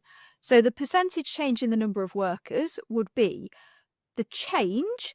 Now the change in the number of workers is the difference between 145 and 125. So 145 minus 125 on the top. And we divide that by the original number of workers. Now, the original number will always be the one that happened earlier in time. There'll always be some kind of time frame in these questions. So 125 was the before earlier value. So that counts as the original. And then we times by 100. And now we've got these numbers in, we can just use our calculator on these. So 145 minus 125 is 20, divide by 125, and then we're going to times by 100. And from a calculator, 20 over 125 is 0.16, times by 100 gets us an answer of 16%. So the change in the number of workers is 16% higher than it was a year ago. Proportion. If two quantities are directly proportional, then that means as one increases, so does the other. So for example, petrol costs £6.50 for 5 litres. How much does 8 litres of petrol cost? So we'd expect here that the more petrol we have, the more it costs. So as one thing increases, so does the other. I like to start then by summarising what the question tells us. So we know 5 litres equals £6.50, and what we want to find is what does 8 litres cost? Now, rather than doing that in one go, I like to use a stepping stone in the middle. So I'm going to find the cost for 1 litre to start with. So to get from 5 litres to 1 litre, we're dividing the amount of petrol by 5, and therefore we're dividing the cost by 5 as well. And £6.50 divided by 5 is £1.30. But we don't actually want to know the cost for 1 litre, we want it for 8 litres. But to get from 1 litre to 8 litres is now straightforward. We're multiplying the amount of petrol by 8, and therefore we need to multiply the cost of 1 litre by 8 as well. And £1.30 times 8 gets me to £10.40. So 8 litres of petrol will cost me £10.40. If two quantities are inversely proportional then, that means as one increases, the other decreases. Now this is a little bit harder to wrap your head around. It's often something along the lines of workers and the time they will take. So if you have more workers working on a job, as the number of workers increases, the time they take to finish the job will decrease. They'll get it done quicker if there's more people working on it. Let's look at an example then. So 3 workers take 10 days to build a wall. Assuming everyone works at the same rate, how long would it take 5 workers to build the wall? Now, just thinking about this logically, before we even do any working out, if we've got 5 workers on the job, we'll expect them to get it done quicker than they would if there were only 3 workers on the job. So we're expecting an answer less than 10 days at the end of this. Okay, let's summarise what we know again then to start with. So 3 workers take 10 days, and we want to find how long 5 workers would take. Let's use our stepping stone in the middle again. Let's find how long it would take 1 worker. Now we need to be careful here. With 1 worker, we're dividing the workforce by 3. Now, if we only have 1 worker on the job, it's going to take longer than if we had 3 workers on the job. So this time we need to multiply the time it takes. It's going to take longer with fewer people. So it would take 3 times as long. It would take 30 days if we only had 1 worker doing it. Now what we're interested in here is if we've got 5 workers. So if we're going from 1 worker to 5 workers, we're increasing the workforce. We're multiplying the workforce by 5. Now if we've got 5 workers on the job, they'll get it done a lot quicker than if we only had 1 worker on the job. They'll get it done 5 times as fast, assuming they work at the same rate. So therefore, we're dividing the time it takes by 5. And 30 divided by 5 is 6 days. So 5 workers would take 6 days. Equations and graphs.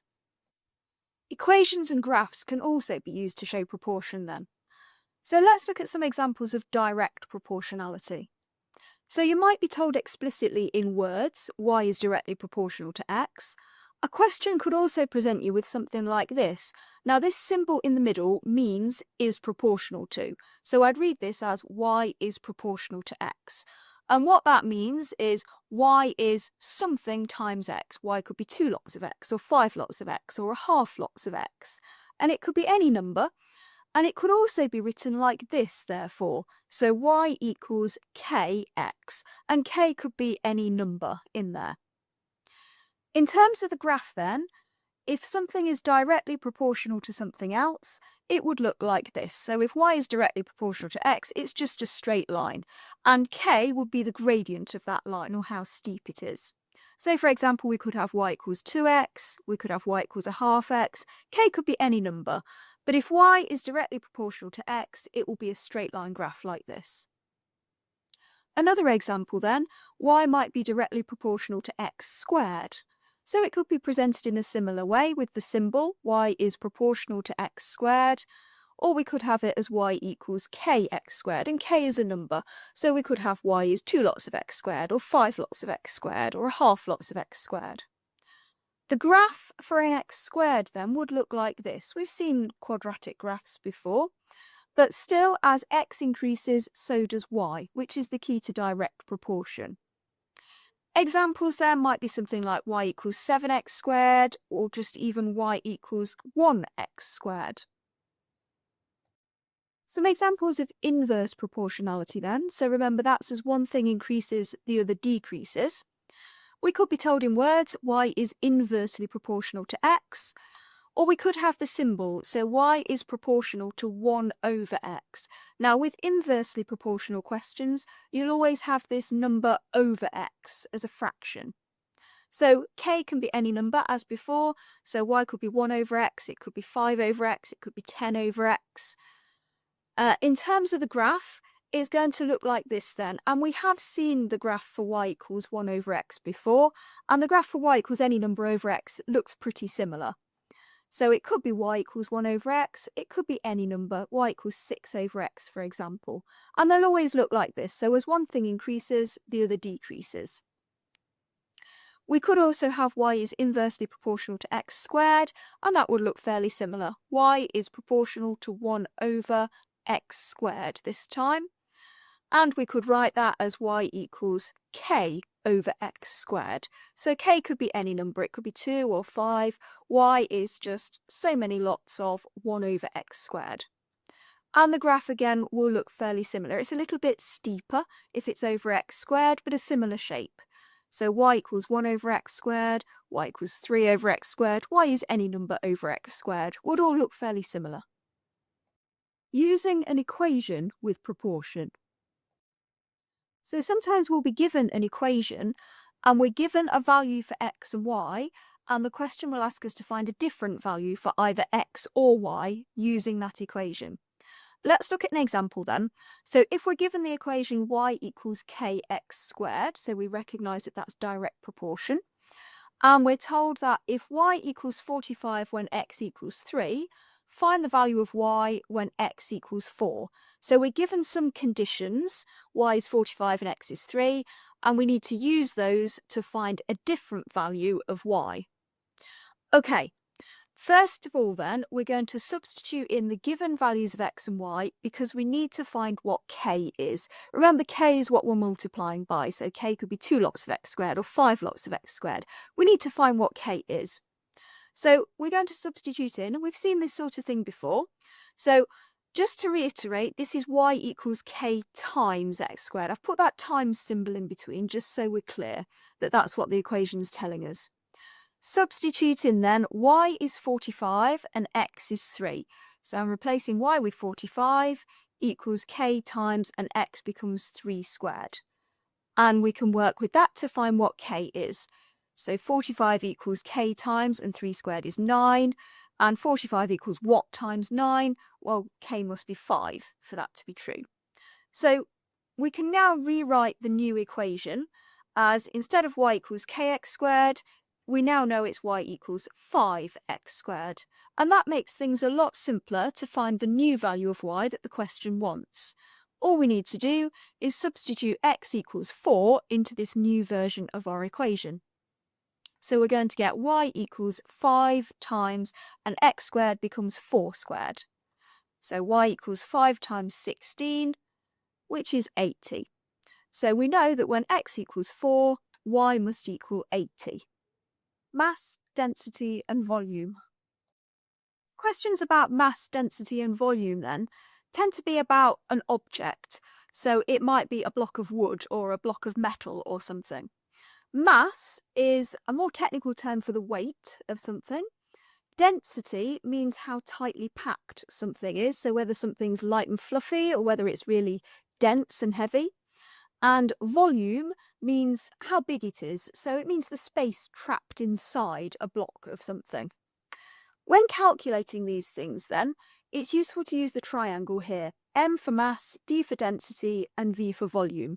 And the order of these letters is important. So we'd have numbers given, probably for 2 of these things, and we would have to find the third one in a question. So to do that, if we wanted to find mass, what I would do is imagine covering the M up with my thumb on the triangle, and I'm left with the density and the volume. And if the 2 things you're left with are on the bottom of the triangle, like this, you multiply. So we would say that the mass equals the density times the volume. And because mass is like a more technical term for weight, it will be measured in something like grams or kilograms. If we wanted to find the density of something, so how tightly packed it is, we would cover the D up with our thumb and we'd be left with the mass and the volume.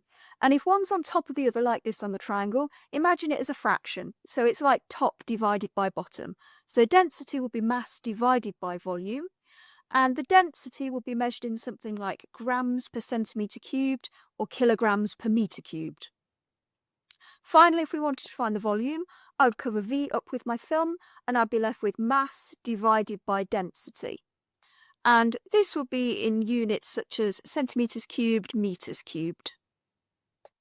Let's look at some examples then. I've repeated the mass density volume triangle here, so we've got it to hand. So example 1, a lead block has a density of 11,000 kilograms per metre cubed and a volume of 0.5 metre cubed. Find its mass. Now lead is famously very dense, very heavy, so we'd expect these numbers to be quite high.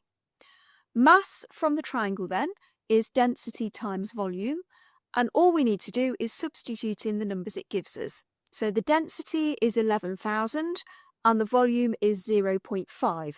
And 11,000 times 0.5 on our calculator is 5,500.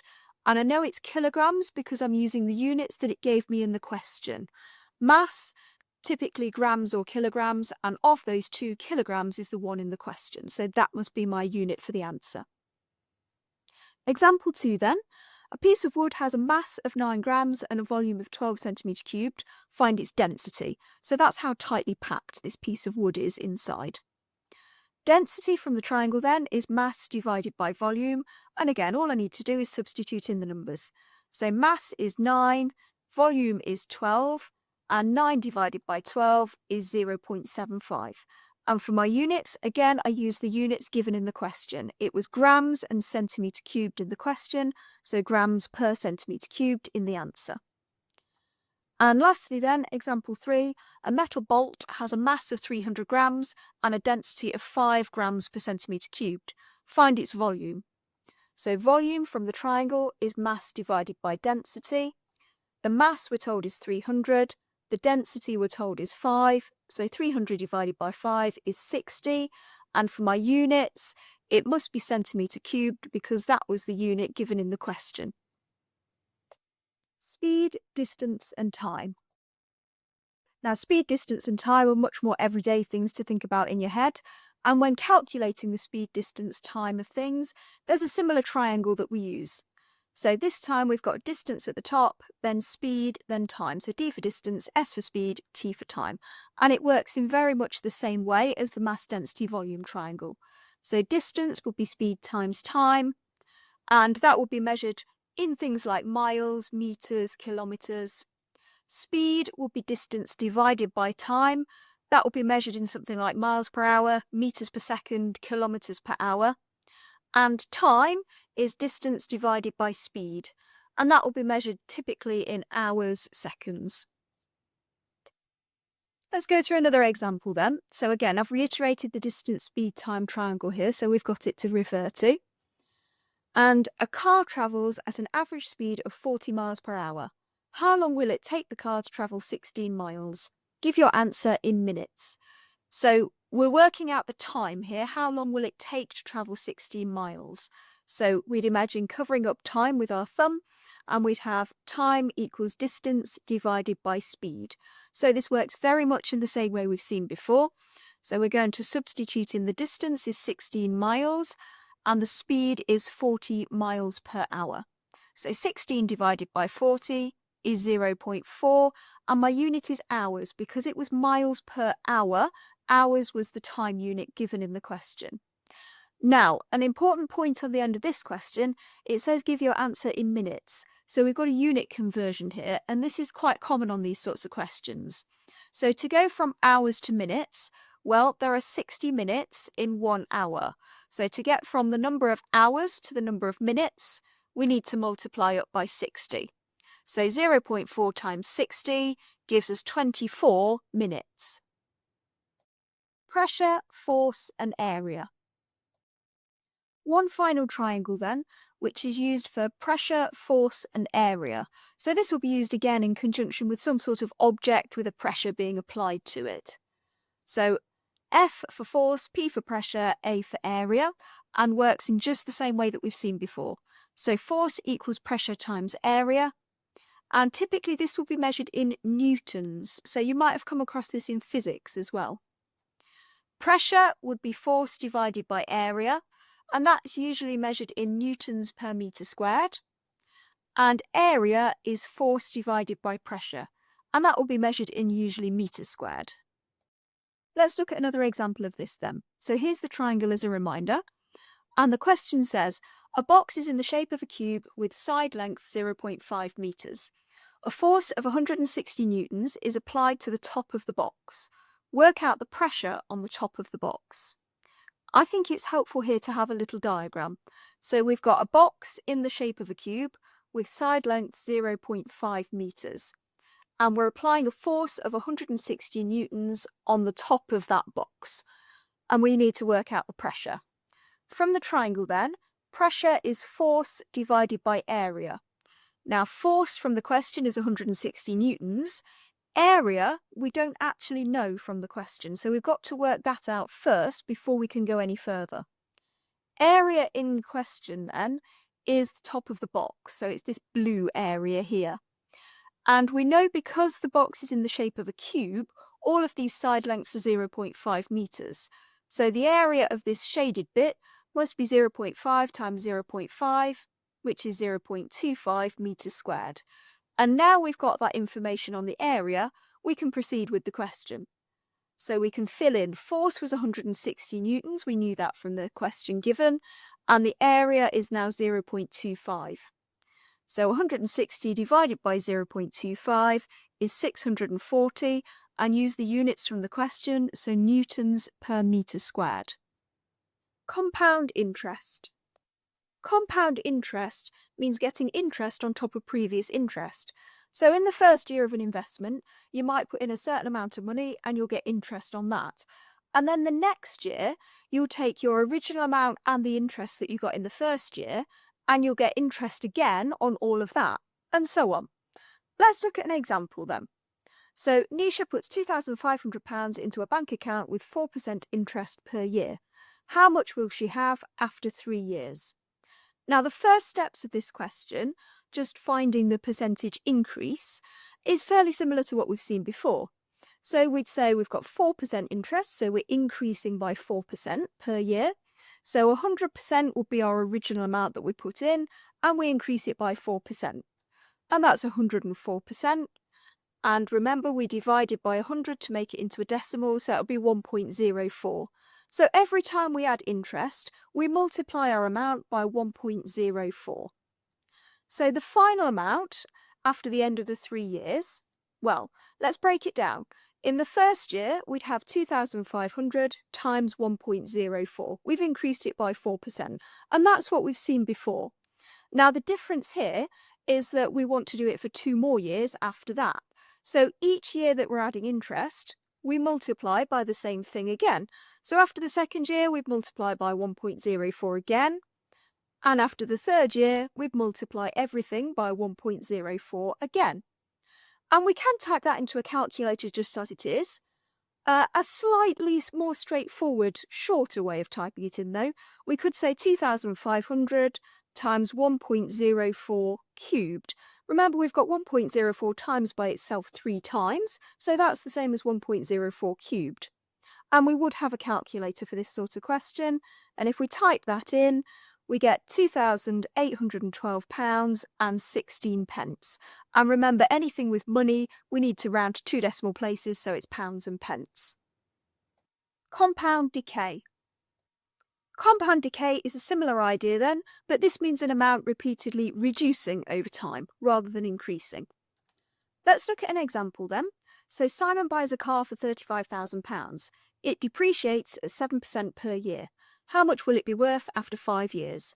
Now, the word depreciates isn't particularly common. It's the opposite to appreciates. So depreciates means going down. So it reduces by 7% per year. So we've got a percentage reduction question here. So let's start in a similar way. We'd start with 100%, our full amount, and we reduce it by 7%. So we're taking off 7%, which leaves us with 93% of what we started with. And remember, we want to go from a percentage to a decimal, divide by 100, so 0.93.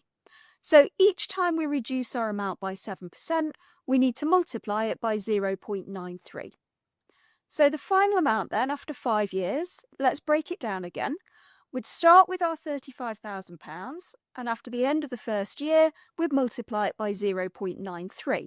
We've seen that before.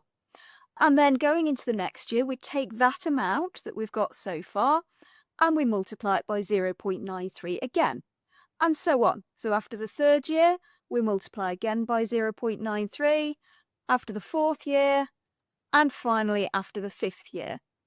And again, we could type that into a calculator, but it's getting a bit long-winded. So a simpler way of typing it in is to say it's 35,000, and then we've got times 0.93 to the power 5, because we've got 0.93 multiplied by itself 5 times. And if we type that into a calculator, we get £24,349 and 9 pence to 2 decimal places so that it's pounds and pence. Angle basics. Let's start by looking at the different types of angles then. So if we have an acute angle, that's less than 90 degrees. If we have a right angle, that's exactly 90 degrees, and that's denoted by this square symbol in the corner. If we have an obtuse angle, that's between 90 degrees and 180 degrees. And finally, if we have a reflex angle, that's bigger than 180 degrees. Let's also have a look at angle notation. So if we've got a shape like this, and the angle we're interested in is in this top right-hand corner, then we could call that angle ABC, and what that means is we start at A, we go through B, and we end up at C, and it's the angle it makes in the middle. Or alternatively, we could call it angle CBA, which means we start at C, go through B, and end up at A, and either of those are fine. Let's look at some angle rules then. So if we have a triangle, the angles in any triangle add up to 180 degrees. So A plus B plus C on this diagram must all add together to make 180. Similarly, if we have a quadrilateral, that's a four-sided shape, the angles in any quadrilateral add up to make 360 degrees. So A plus B plus C plus D in this diagram all add together to make 360. If we have angles on a straight line, that's the line across the bottom, and it's joined by another line coming in like this, then A plus B equal 180 degrees added together. And finally, if we have angles around a point like this, they add up to 360 degrees as well. So A plus B plus C plus D equals 360 degrees on this diagram. Let's look at some examples using these rules then. So first off, let's find the value of P in the diagram below. Now I'm going to use the fact that angles around a point add up to 360 degrees here. So we know that 76 plus 84 plus 152 plus P, all added together, must equal 360. Adding up the first three numbers that we know then, they give me 312 plus P equals 360. And to find P, I just need to take 312 away from both sides. So P equals, and 360 minus 312 is 48 degrees. Next then, let's find the value of Y in the diagram below. Now this is a more complicated question because we've got two missing angles here, so we're going to have to use two different rules. Now, looking at Y, we can't immediately find that because we've got two missing angles in that triangle, and we really only want one missing angle in order to find Y. So let's concentrate on X first. Now I can see that X is like angles on a straight line. So I'm going to use the fact that angles on a straight line add up to 180 degrees. So I know that X plus 143 must equal 180, and therefore if I take 143 off both sides, it gives me X equals 37 degrees. And knowing that, I can now use the fact that angles in a triangle add up to 180 in order to find Y. I know that 42 plus and X we've said is 37, plus Y, all the three angles together must equal 180. Well, 42 plus 37 is 79, plus Y equals 180. And to find Y, I just need to take 79 away from 180. So Y equals 101 degrees. Let's look at some more angle rules then. So if we have a scenario like this, where we've got two straight lines crossing in the middle, then we'd say vertically opposite angles are equal. And what that means is angles either side of the cross equal each other. So angle A equals angle C, and angle B equals angle D. We might also have parallel lines. Parallel lines never get closer or further apart, and they're often denoted by an arrow like this. So the two horizontal lines here are parallel, and then we've got a diagonal line going through them. And the two labelled angles are alternate angles, and they're equal to each other. So A equals B on this diagram. And you might want to remember it as a letter Z. You can imagine a letter Z going through the middle of that diagram, and the A and B are like the corners in the middle of the Z. Another situation with parallel lines might be like this, where we've got the two angles labelled underneath the diagonal line here. They're called corresponding angles, and they're also equal to each other. So on this diagram, C equals D. Let's look at a more complex example then. So let's find the value of X in the diagram below. Now we've got a pair of parallel lines here. They're denoted by the arrows, so they're the horizontal lines. and then we've got two diagonal lines that cross through them. Now, we're probably going to have to use the angles in parallel lines rules here, and there are different places we could start with this question. I'm looking first at the 48 degrees though, and I'm seeing that it could be the top corner in a letter Z, and in that case this blue angle would be the bottom corner in the letter Z. And we know that alternate angles are equal, and they form the equivalent of a letter Z, we said earlier. So this must therefore be 48 degrees, or if we use the notation we saw earlier, angle EHJ we could say is 48 degrees. I'm also looking at the 56 degrees then, and this green angle here would match up with that, and we know that corresponding angles are equal, so we could therefore say that this must also be 56 degrees, or if we use the notation we saw earlier, angle JHL equals 56 degrees. Now I'm looking at angle X, and I'm seeing that these three angles together form angles on a straight line, and we know that angles on a straight line add up to 180 degrees. So therefore, angle X must equal 180 minus 48 minus 56. So angle X must be 76 degrees. Geometry basics. Let's look at some definitions then. So if we have a cuboid like this, the corners are called the vertices, the lines joining the corners are called the edges, and the flat sections are called the faces. We've seen lines like this before. These are parallel lines, so they're often denoted by these arrows, and they don't get any closer together or further apart, so they're like train tracks. If we have lines like this with the square symbol in the corner, they're called perpendicular lines, and they meet each other at 90 degrees. Properties of triangles then. So the first type of triangle we might see is an equilateral triangle. And that would look like this, and it means that three sides are of equal length, and they're denoted by the little lines on those three sides. And also we've got three angles of equal size. The next type of triangle is a right-angled triangle then, and we've seen this right angle symbol in the corner, and that has an angle of 90 degrees. The next type then is an isosceles triangle.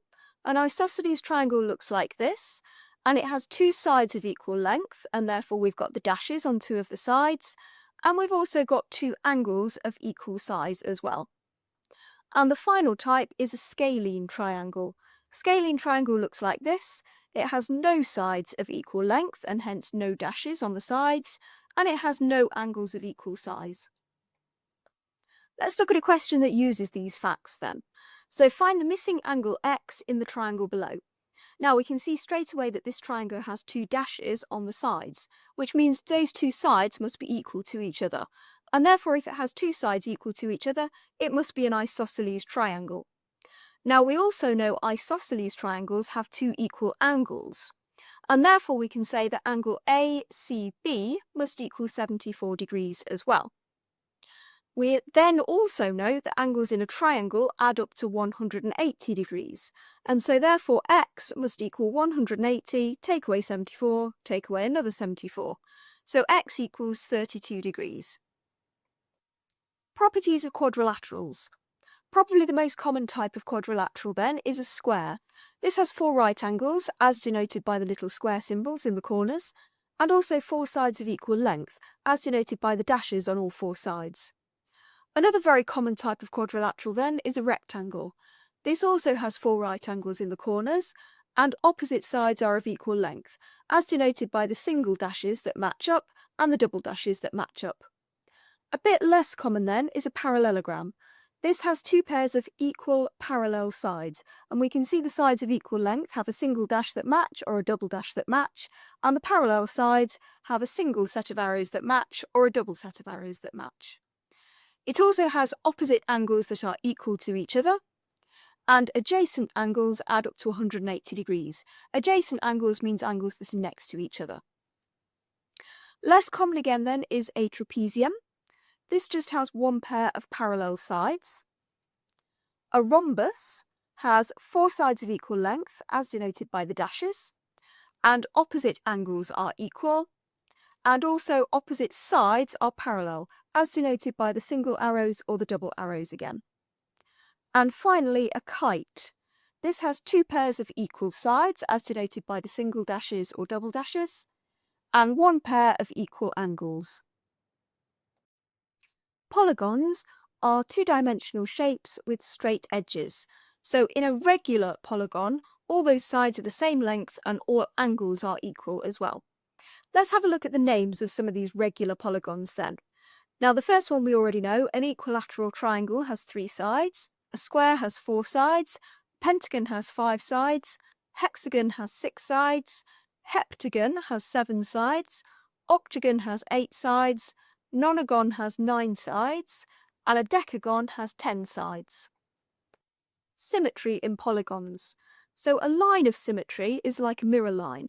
Let's look at some of the polygons we've seen with lines of symmetry on. So let's start with a rectangle. We can see this has 2 lines of symmetry. This is a regular pentagon. This has 5 lines of symmetry. Now for any regular shape, it has the same number of lines of symmetry as it has edges. This is a parallelogram, and actually this has no lines of symmetry. There are no mirror lines that you can draw on a parallelogram at all. The order of rotational symmetry is how many times a shape can be rotated and still look the same. So if we take these same 3 shapes, so a rectangle has rotational symmetry of order 2. If you imagine rotating it through a whole circle, there are 2 positions in which it looks the same. If we have a regular pentagon, that has rotational symmetry of order 5. There are 5 positions where it looks the same as we rotate it round in a full circle. And again, with any regular shape, the rotational symmetry has the order of the same number of sides that that shape has. If we look at the parallelogram then, this has rotational symmetry of order 2 as well. So it's not the same number as the lines of symmetry, but the parallelogram also fits onto itself twice as we twist it round a full circle. Congruent triangles. If 2 shapes are congruent, they are exactly the same size and shape. Now they might be rotated or flipped, but as long as they're the same size and shape as each other, they are congruent. And this is true for any type of shape, but when it comes to triangles, we've got specific rules to test if 2 triangles are congruent. So 2 triangles are congruent if any one of these rules can be applied. So the first one is called side-side-side, or SSS for short. So if we've got 2 triangles like this, and they all have 3 sides in common, then we will be able to say the 2 triangles are congruent. Another rule we could use is side-angle-side, or SAS for short. So if we've got 2 triangles where they've got 2 sides the same length as each other, and the angle in between those 2 sides matches up as well, then they would also be congruent. The third rule we could use is angle-side-angle, or ASA, and that's if we've got 2 triangles where they've got 2 angles that match up with each other, and the side in between those 2 angles also matches up, then they will be congruent. And finally, the last rule we could use is right angle hypotenuse side, or RHS for short. So this means we've got 2 triangles that both have a right angle, the hypotenuse is the same length on both of them, and one of the other sides is also the same. And if we can employ any one of those rules with a pair of triangles, then we would say they are congruent. For example then, determine which triangle is congruent to triangle A. State which test for congruence you used. Well, let's take each of the options in turn and compare them to triangle A. So starting with B then, well, we can see it's got 2 sides the same length as triangle A, and it's got an angle the same size as triangle A. But it's a different angle, because on triangle B it's not the angle between the 2 given sides, and therefore we can't use the side angle side rule, so we're going to have to discount triangle B. If we look at C then, we've got, again, 2 lengths the same as triangle A, and we've got the angle in between, but it's a different angle. It's 73 degrees rather than 83. So therefore we discount triangle C as well. If we look at D then, well, we've got different lengths here. 14 is the same, but 10 is different from 8, and the angle is the same. So again, we can't use side angle side because one of the sides is different. So we have to discount triangle D as well. So finally, let's look at E. Well, we've got 2 sides the same, 14 and 8, and the angle in between those sides is also the same. So we've got two sides and the angle in between the same. So we can say that triangle E is congruent to triangle A, and the criteria we've been able to use is side angle side, or SAS. Pythagoras' theorem. If we have a right-angled triangle with two given side lengths, we can use Pythagoras' theorem to find the third side length. So here's a right-angled triangle, and I've labelled the sides of the triangle A, B and C. Now it's important to note here, C is the hypotenuse. The hypotenuse means the longest side of the triangle, and it's also the one that will always be opposite the right angle. And A and B are the other two sides, and they can be labelled either way round, it doesn't matter. And Pythagoras' theorem tells us that a squared plus b squared equals c squared, and you'll be given two of the a, b and c lengths, and you can use this theorem to find the third. Let's look at an example where we find the hypotenuse then. So find the length x in the triangle below, and we can see that x is indeed the longest side that we're trying to find, and we're given the other two sides. So let's start by labelling these. A and B are the shorter sides, and it doesn't matter which way round they go, and C is the longest side, the hypotenuse. So Pythagoras' theorem tells us that a squared plus b squared equals c squared.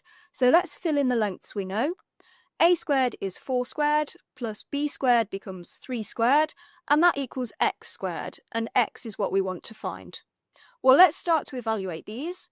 4 squared is 16, 3 squared is 9, equals x squared, 16 plus 9 is 25, so 25 equals x squared, and to find x we do the opposite of squaring, which is square rooting. So if we square root both sides, we get the square root of 25 equals just x, and the square root of 25 is 5.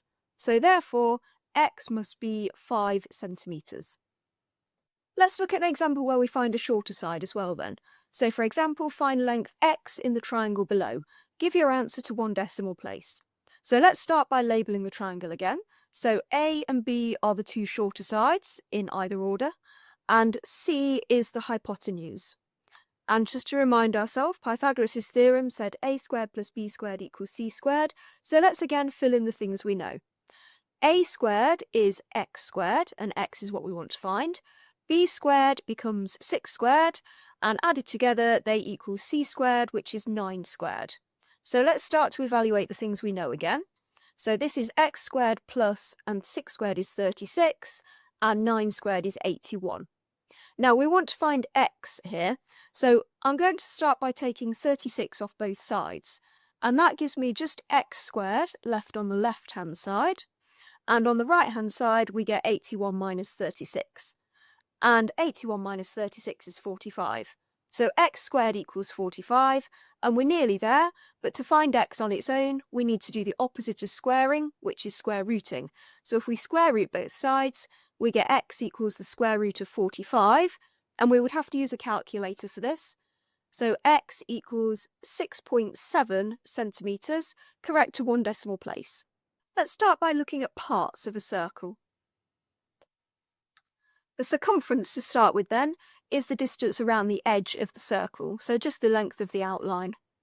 A diameter is a straight line going through the centre and touching the circumference at each end. The radius is a straight line joining the centre of the circle and the circumference, so the radius is half the length of the diameter because it just goes across half the circle. A tangent is a straight line touching the circumference at a single point. A chord is a straight line joining any two parts of the circumference, and a segment is the area between the circumference and a chord. An arc is a section of the circumference along the edge of the circle, and finally a sector is the area between two radii and an arc.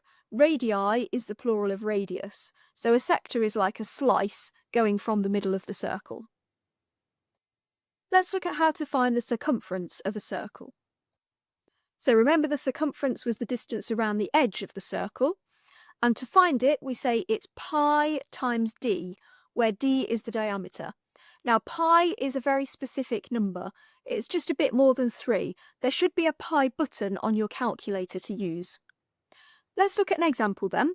So find the circumference of the circle below, correct to 2 decimal places. So we want to find the distance around the edge of this circle. Now, first of all, it tells us the radius of this circle is 4 centimetres. Now, to find the circumference, we need d is the diameter. So before I can use this formula, I need to work out the diameter, which is going to be 2 lots of 4. Remember, the diameter was all the way across the circle and the radius was only halfway across. So the diameter here will be 8 centimetres. And now I know that, I can find the circumference. It's pi times the diameter. So pi times 8 in this case, and I would use my calculator to find the exact value of pi. So use the pi button, times by 8, and it's 25.13 centimetres, correct to 2 decimal places. Let's find the area of a circle then. The area of a circle then means finding the space inside the circle. And to find it, we say area of a circle is pi times r squared, where r is the radius. Let's look at an example again then. So let's find the area of the circle below, correct to 1 decimal place. So we want to find the space inside this circle. So I'm going to use area is pi times, remember if there's no symbol in the formula, it means times, and r is 6 in this case, so pi times 6 squared, which is pi times, and 6 squared is 36. And at this point, I'd use the pi button on my calculator again. So type in pi times 36, and to 1 decimal place, that comes out as 113.1. And because it's an area, my units are centimetres squared. Let's find the length of an arc. So an arc is a section of the circumference. So this thick red line here would be what we wanted to find. And to find the arc length, we say it's x over 360 times the circumference of the full circle. Now x over 360 would be the whole circle, and so x over 360 is like the fraction of the circle that we're interested in, and then we're multiplying it by the circumference, which is what we've just looked at before. So for example, let's find the length of the arc below, correct to 2 decimal places. So we'd start by saying arc length is, now x this time is 132 out of 360, which will be out of the full circle. And we multiply that by the circumference. Now circumference was pi times the diameter. So pi times, and then the diameter would be double the length of 6, which is the radius. So 12 centimetres will be the diameter. And all I need to do is put that through my calculator. So I get 13.82 centimetres, correct to 2 decimal places. Let's look at the area of a sector. So area of a sector is sort of like finding the area of a slice of pizza. So this shaded area here. And to find the area of a sector, we say it's x over 360 times the area of a full circle. So similar to finding the arc length, x over 360 is the fraction of the circle, and then we multiply it by the area of the whole circle. For example then, let's find the area of the sector below, correct to 2 decimal places. So we say the area of the sector is, and x this time is 87 over 360, and then we multiply it by the area of the full circle. And the area of a circle, hopefully we remember from earlier, is pi times the radius squared. So pi times 7 squared in this case. And all we do is put that through our calculator, and we find it's 37.20 centimetres squared, because it's an area, correct to 2 decimal places. Sometimes we need to work backwards to find the angle of the sector, given the area. This is a bit more complicated. Let's look at an example. So the area of the sector below is 50.89 centimetres squared, and we need to calculate the angle x to the nearest degree. We're going to use the same formula then, so let's remind ourselves, area of a sector was x over 360 times the area of the full circle. Well, this time we're told the area, so let's fill that in as 50.89, and it equals x over 360, and x is what we want to find here, multiplied by the area of the full circle, which will be pi times the radius squared, so pi times 9 squared in this case. Now we need to do a little bit of rearrangement here in order to get x on its own. So first of all, I'm going to divide both sides by pi times 9 squared. So 50.89 divided by pi times 9 squared on the left. And on the right-hand side, that leaves me with just x over 360 on its own, which is much closer to where we want to be. We just want x at the end of this. Next then, to get x on its own, I'm going to multiply both sides by 360. So I'm going to get 50.89 over pi times 9 squared, and then multiplied by 360. And that leaves me with just x on its own on the right-hand side. And all I need to do now is run this through a calculator. And if I do that, I come out with x equals, and to the nearest degree, which is what the question wants, I get 72 degrees. Area. Area is the space inside a 2D shape. So let's look at some examples. The most straightforward shape is a rectangle. The area of a rectangle is simply the base multiplied by the height, or b times h. So if we have a rectangle that's 7 centimetres by 3 centimetres, the area would be 7 times 3, which is 21. Now the units for area will always be squared. So in this case it's centimetres from the question, and it's always got a squared on the end. So 21 centimetres squared for the area. A triangle is similar to a rectangle then. It's base times height, but then divided by 2, because a triangle is like half a rectangle. So it's like base times height, and then you halve it. Now the height here is the perpendicular height, which means the height straight up and down, and not the slanted length. So for example, if we have a triangle 5 millimetres by 4 millimetres tall, we'd say the area is 5 times 4, and then divide by 2. Well, 5 times 4 is 20, divide by 2 is 10. So 10, and this time it's millimetres, but it's still squared because it's an area. So 10 millimetres squared. A parallelogram is nice and straightforward. It's just base times height. Again, careful that it's the straight up and down perpendicular height, not the slanted length. So if we have a parallelogram 15 by 12, we'd say the area is 15 times 12, which is 180. And this time it's metres, so it would be metres squared. And finally, if we have a trapezium, this is the most complicated one, the area is a half into a plus b times h. So for example, if we have this trapezium here, we'd say the area is a half, and then a plus b are the parallel sides, so in this case the 5 and the 7, and then we times by 3. Now notice that in the formula given there are no times symbols, so we have to recognise if there's no symbol that means times. So this would be a half into, and then 5 plus 7 is 12, using BIDMAS, doing the brackets first, times 3. Well, a half of 12 is 6, and then 6 times by 3 is 18, and it's centimetres squared. Let's look at this example with more than one shape then. So we've got a triangle, has a circular hole cut in it. Find the shaded area correct to 1 decimal place. So I would start by finding the area of the triangle, and then we're taking away the area of a circle. And we've seen the area of a circle in our work on circles separately. So the area of the whole triangle then, well, that's base times height and then divided by 2. So 6 times 7 divided by 2, 6 times 7 is 42, divided by 2 is 21 centimetres squared. And then we want to find the area of the circle that we need to take away. So the area of the circle from our work on circles, hopefully we remember, is pi times the radius squared, so pi times 2 squared. And if we put that in a calculator, that's 12.566, and it goes on, centimetres squared. So to find the final answer, we want to do the area of the triangle and then take away the area of the circle. So the shaded area that we're left with is going to be 21, take away 12.566, which we get to be 8.4 centimetres squared, correct to 1 decimal place, which is what the question asked for. Perimeter. Perimeter is the distance around the edge of a shape. So let's look at some examples. If we start with a rectangle, 5 centimetres by 9 centimetres, to find the distance all the way around the edge, we need to add up the lengths of all 4 sides here. I'm going to fill in the missing lengths then. The top would also be 9 centimetres, and the right-hand side will be 5 centimetres. So the perimeter is 5 plus 5 plus 9 plus 9. It doesn't matter which order you add those numbers in.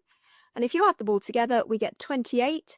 And the units is whatever length was given in the question. So in this case, centimetres. If we have this shape here then, we've also got some missing lengths here. So before we find the perimeter, let's find the missing dimensions. So if we look at the short upright length that's missing, well, we know the whole shape is 6 centimetres tall, and the bottom section is 3 centimetres tall, so the top section must also be 3 centimetres, so that the two upright sections add up to 6.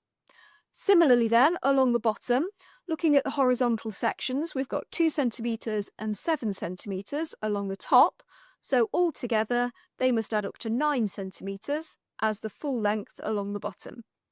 And now we've got all the lengths, it's easy to find the perimeter. We just need to add them up. Now I tend to start in the top left-hand corner and go clockwise going round, although as I say, it doesn't matter which order you add these numbers in. So 2 plus 3 plus 7 plus 3 plus 9 plus 6. And if we add those together, we get 30, and the units again is centimetres from the question. This is a more complicated example then. This shape is made up of a rectangle and a semicircle. Find the perimeter of the shape correct to 1 decimal place. Now, first of all, let's start off with the straight edges. So we've got 4 centimetres, 12 centimetres, and the remaining edge must also be 4 centimetres because it's a rectangle. Now, notice that I'm not doing the length across the top because the perimeter is just the distance around the edge of the shape, so lines in the middle of the shape don't count. So if I add up these straight edges, I get 12 plus 4 plus 4, which is 20 centimetres. Now I need to do this curved edge across the top. So it's a semicircle, which is half a circle. So to find the circumference of a full circle, it will be pi times the diameter from our work on circles that we've seen. The diameter must be the same as the length across the bottom of the shape, which is 12 centimetres. So if we had a full circle, it will be pi times 12, but we don't have a full circle, of course, we only have half a circle. So we need to remember to divide it by 2 to get that red curved edge. And if I put that through a calculator, that comes out as 18.8 centimetres. So then to find the total perimeter of the shape, not including the middle section, of course, I need to add the straight edges and the curved bit. So 20 plus 18.8, which gets me 38.8 centimetres, correct to 1 decimal place, which is as the question asked. Volume. Volume is the space inside a 3D shape. So the volume of a prism is the area of the cross-section multiplied by the length. Now when we say prism, we mean a block, and if we took a slice anywhere along that block, the slice will be the same size. So imagine something like slicing a block of cheese. Let's look at some examples then with different shapes. Let's start with a cuboid then, so we could imagine that as the block of cheese.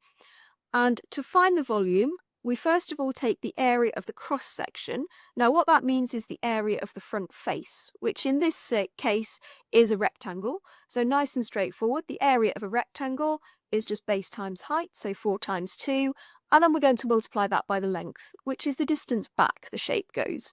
So this case we're multiplying by 3. So 4 times 2 times 3 is 24 centimetres cubed. For a volume, it's always units cubed for the answer to a question. Let's look next then at a triangular prism. Same approach then, to find the volume, we first find the area of a cross-section, but this time it's a triangle instead of a rectangle. And hopefully we remember the area of a triangle is base times height and then divided by 2. So that will be 12 times 20 and then divide by 2. So that's the area of our front face, and we then need to multiply it by the length, which is 18. So 12 times 20 divided by 2 is 120, and then times 18 gives us 2,160, and this time it's millimetres, but it's still units cubed. So millimetres cubed here. And finally, let's look at a cylinder. So to find the volume, this time the area of the cross-section is a circle, and hopefully we remember how to find the area of a circle. It's pi times the radius squared, so pi times 2 squared, and then we need to multiply that area by the length, which is 7 in this case. Now pi times 2 squared is 4 times 7, and 4 times 7 is 28, so we get 28 pi centimetres cubed. And if the question asked you to give your answer in terms of pi, that will be your final answer. If it wanted it to a certain number of decimal places, then we'd use a calculator and find that to be 87.96 centimetres cubed. Now the volume of the sphere is a bit different because this isn't a prism. If we took a slice at the top of the sphere, it will be a lot smaller than if we took a slice in the middle of the sphere. So therefore it doesn't count as a prism and doesn't follow the rules we've seen so far. If we want to find the volume of a sphere, it has its own formula. It's 4/3 pi r cubed. So let's look at an example. If we've got a sphere with radius 3, well, to find the volume, we're going to say it's 4/3. And remember, if there aren't any symbols in the formula, it means times. So times pi times, and then r is 3 in this case, so 3 cubed. So 4/3 times 3 cubed is 36 times pi. And if we wanted to find that to a certain number of decimal places, we'd run that through a calculator and get 113.1 centimetre cubed to 1 decimal place. The volume of a cone then. Now a cone also isn't a prism because it's a smaller slice at the top than it would be at the bottom. So the volume of a cone also has its own formula. This time it's 1/3 pi r squared h. So for example, if we've got this cone here, we'd substitute the values in, so we get the volume equals 1/3 times pi times, and r is 6, so 6 squared, and then times, and h is 8. And 6 squared times 8 is 288. So 1/3 times 288 gives us 96 pi, and if we wanted to find that to a certain number of decimal places, we'd run that through a calculator, and we get 301.59 centimetre cubed, correct to 2 decimal places. The last shape to look at then is a pyramid, which also isn't a prism because we'd have a smaller slice at the top than the bottom. Now the volume of a pyramid is 1/3 times the base area times the height. Now pyramids might have different shapes at the bottom. We might have square base pyramids or rectangular or triangular, but all of those shapes we're able to find. So if we have an example then, we've got a square based pyramid here. We can see it's 3 by 3 at the bottom and 11 centimetres tall. So the volume of this pyramid will be 1/3 times, and then the base area here, because it's a square, it's just 3 times 3, and the height is 11. So we get 1/3 times, and then 3 times 3 times 11 is 99, and 1/3 times 99 is 33 centimetres cubed. Surface area.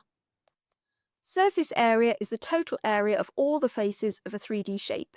So if you imagine painting a block of wood or something, surface area is the total of the whole surface of all the faces that you would be painting. Let's look at an example then. Let's find the surface area of the cuboid below. So I like to split this up logically. So let's start with the top and bottom. So the top we can see, the bottom it's standing on, but we need to remember all of the faces, not just those pointing towards us. So the top and bottom are both rectangles, the same size as each other, both 3 centimetres by 2 centimetres. An area of a rectangle is just base times height. So 3 times 2 will be 6 centimetres squared for both the top and the bottom, so we've got 2 of those. The front and back then, so the front is the side facing us, so 6 centimetres by 3 centimetres. So we'd say 3 times 6 is 18, and again we'd have 2 of them, one for the front and one for the back. And finally the sides, so the left and the right hand side of this shape. So this would be 2 centimetres by 6 centimetres tall, so 2 times 6 is 12, and again we're going to have 2 of them for the left and the right. So these are all of the faces of this cuboid, and all that's left to do to find the total surface area is add them together.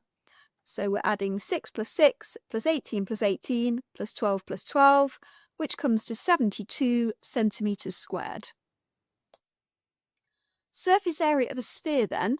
This is a more complicated shape because it doesn't have flat faces, everything's curved on it, and therefore it has its own separate formula.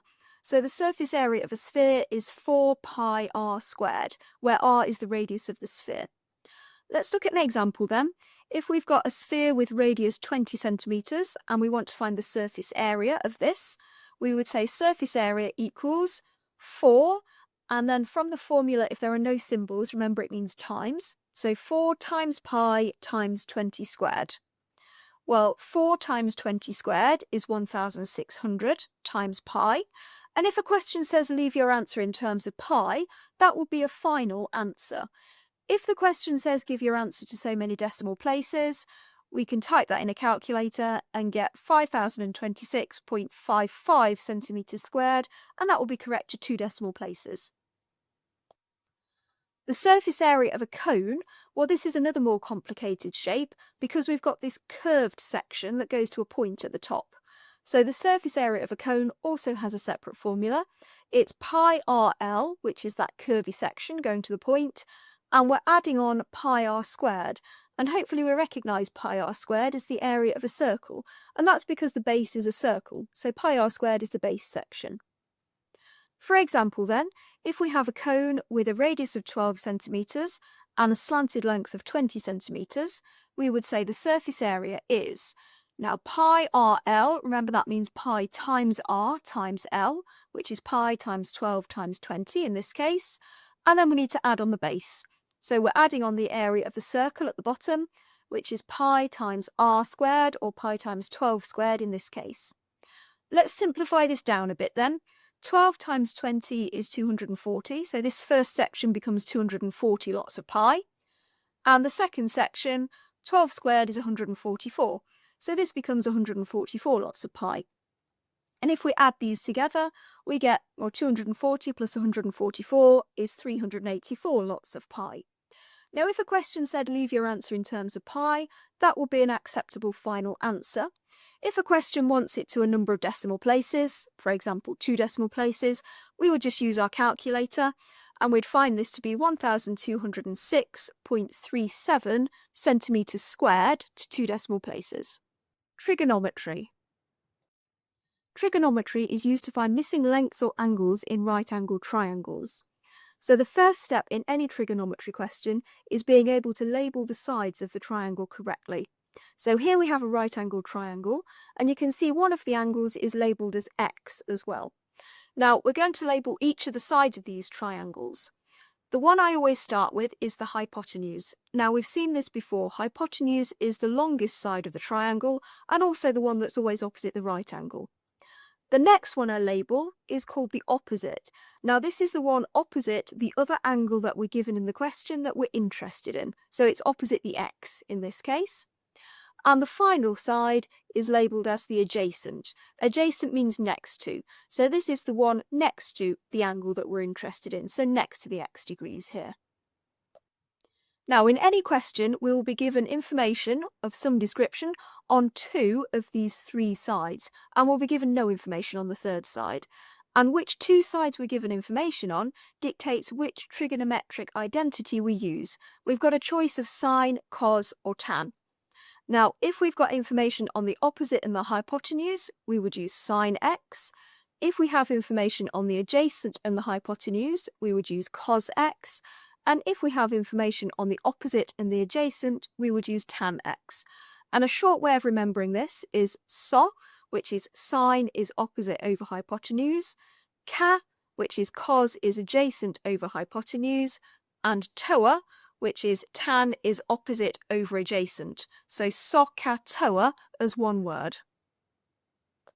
Let's look first then at finding a missing length. So for example, find the length of the side marked A correct to 1 decimal place on this triangle. First of all, let's label the sides. So the hypotenuse is the longest length, the opposite is opposite the 46 degrees that we're given, and the adjacent is next to the 46 degrees that we're given. And of these, we've got information on the hypotenuse and also the opposite. We don't know what the opposite is yet, but that's the one we're interested in. We have nothing at all on the adjacent side. So we've got a choice between sine, cos or tan, or SO, Ca and TOA for short. And we're going to choose the one that has the hypotenuse and the opposite. So it must be this one, it must be sine. So we're going to use sine for this question. So sine, well, the angle in this case is 46. So sine 46 equals opposite is A, and the hypotenuse on the bottom is 14. So sine 46 equals A over 14, and we want to find A. Now, in order to do that, the first thing I'm going to do here is multiply both sides by 14 to get a on its own. So 14 times sine 46 equals a, and I do need a calculator for this.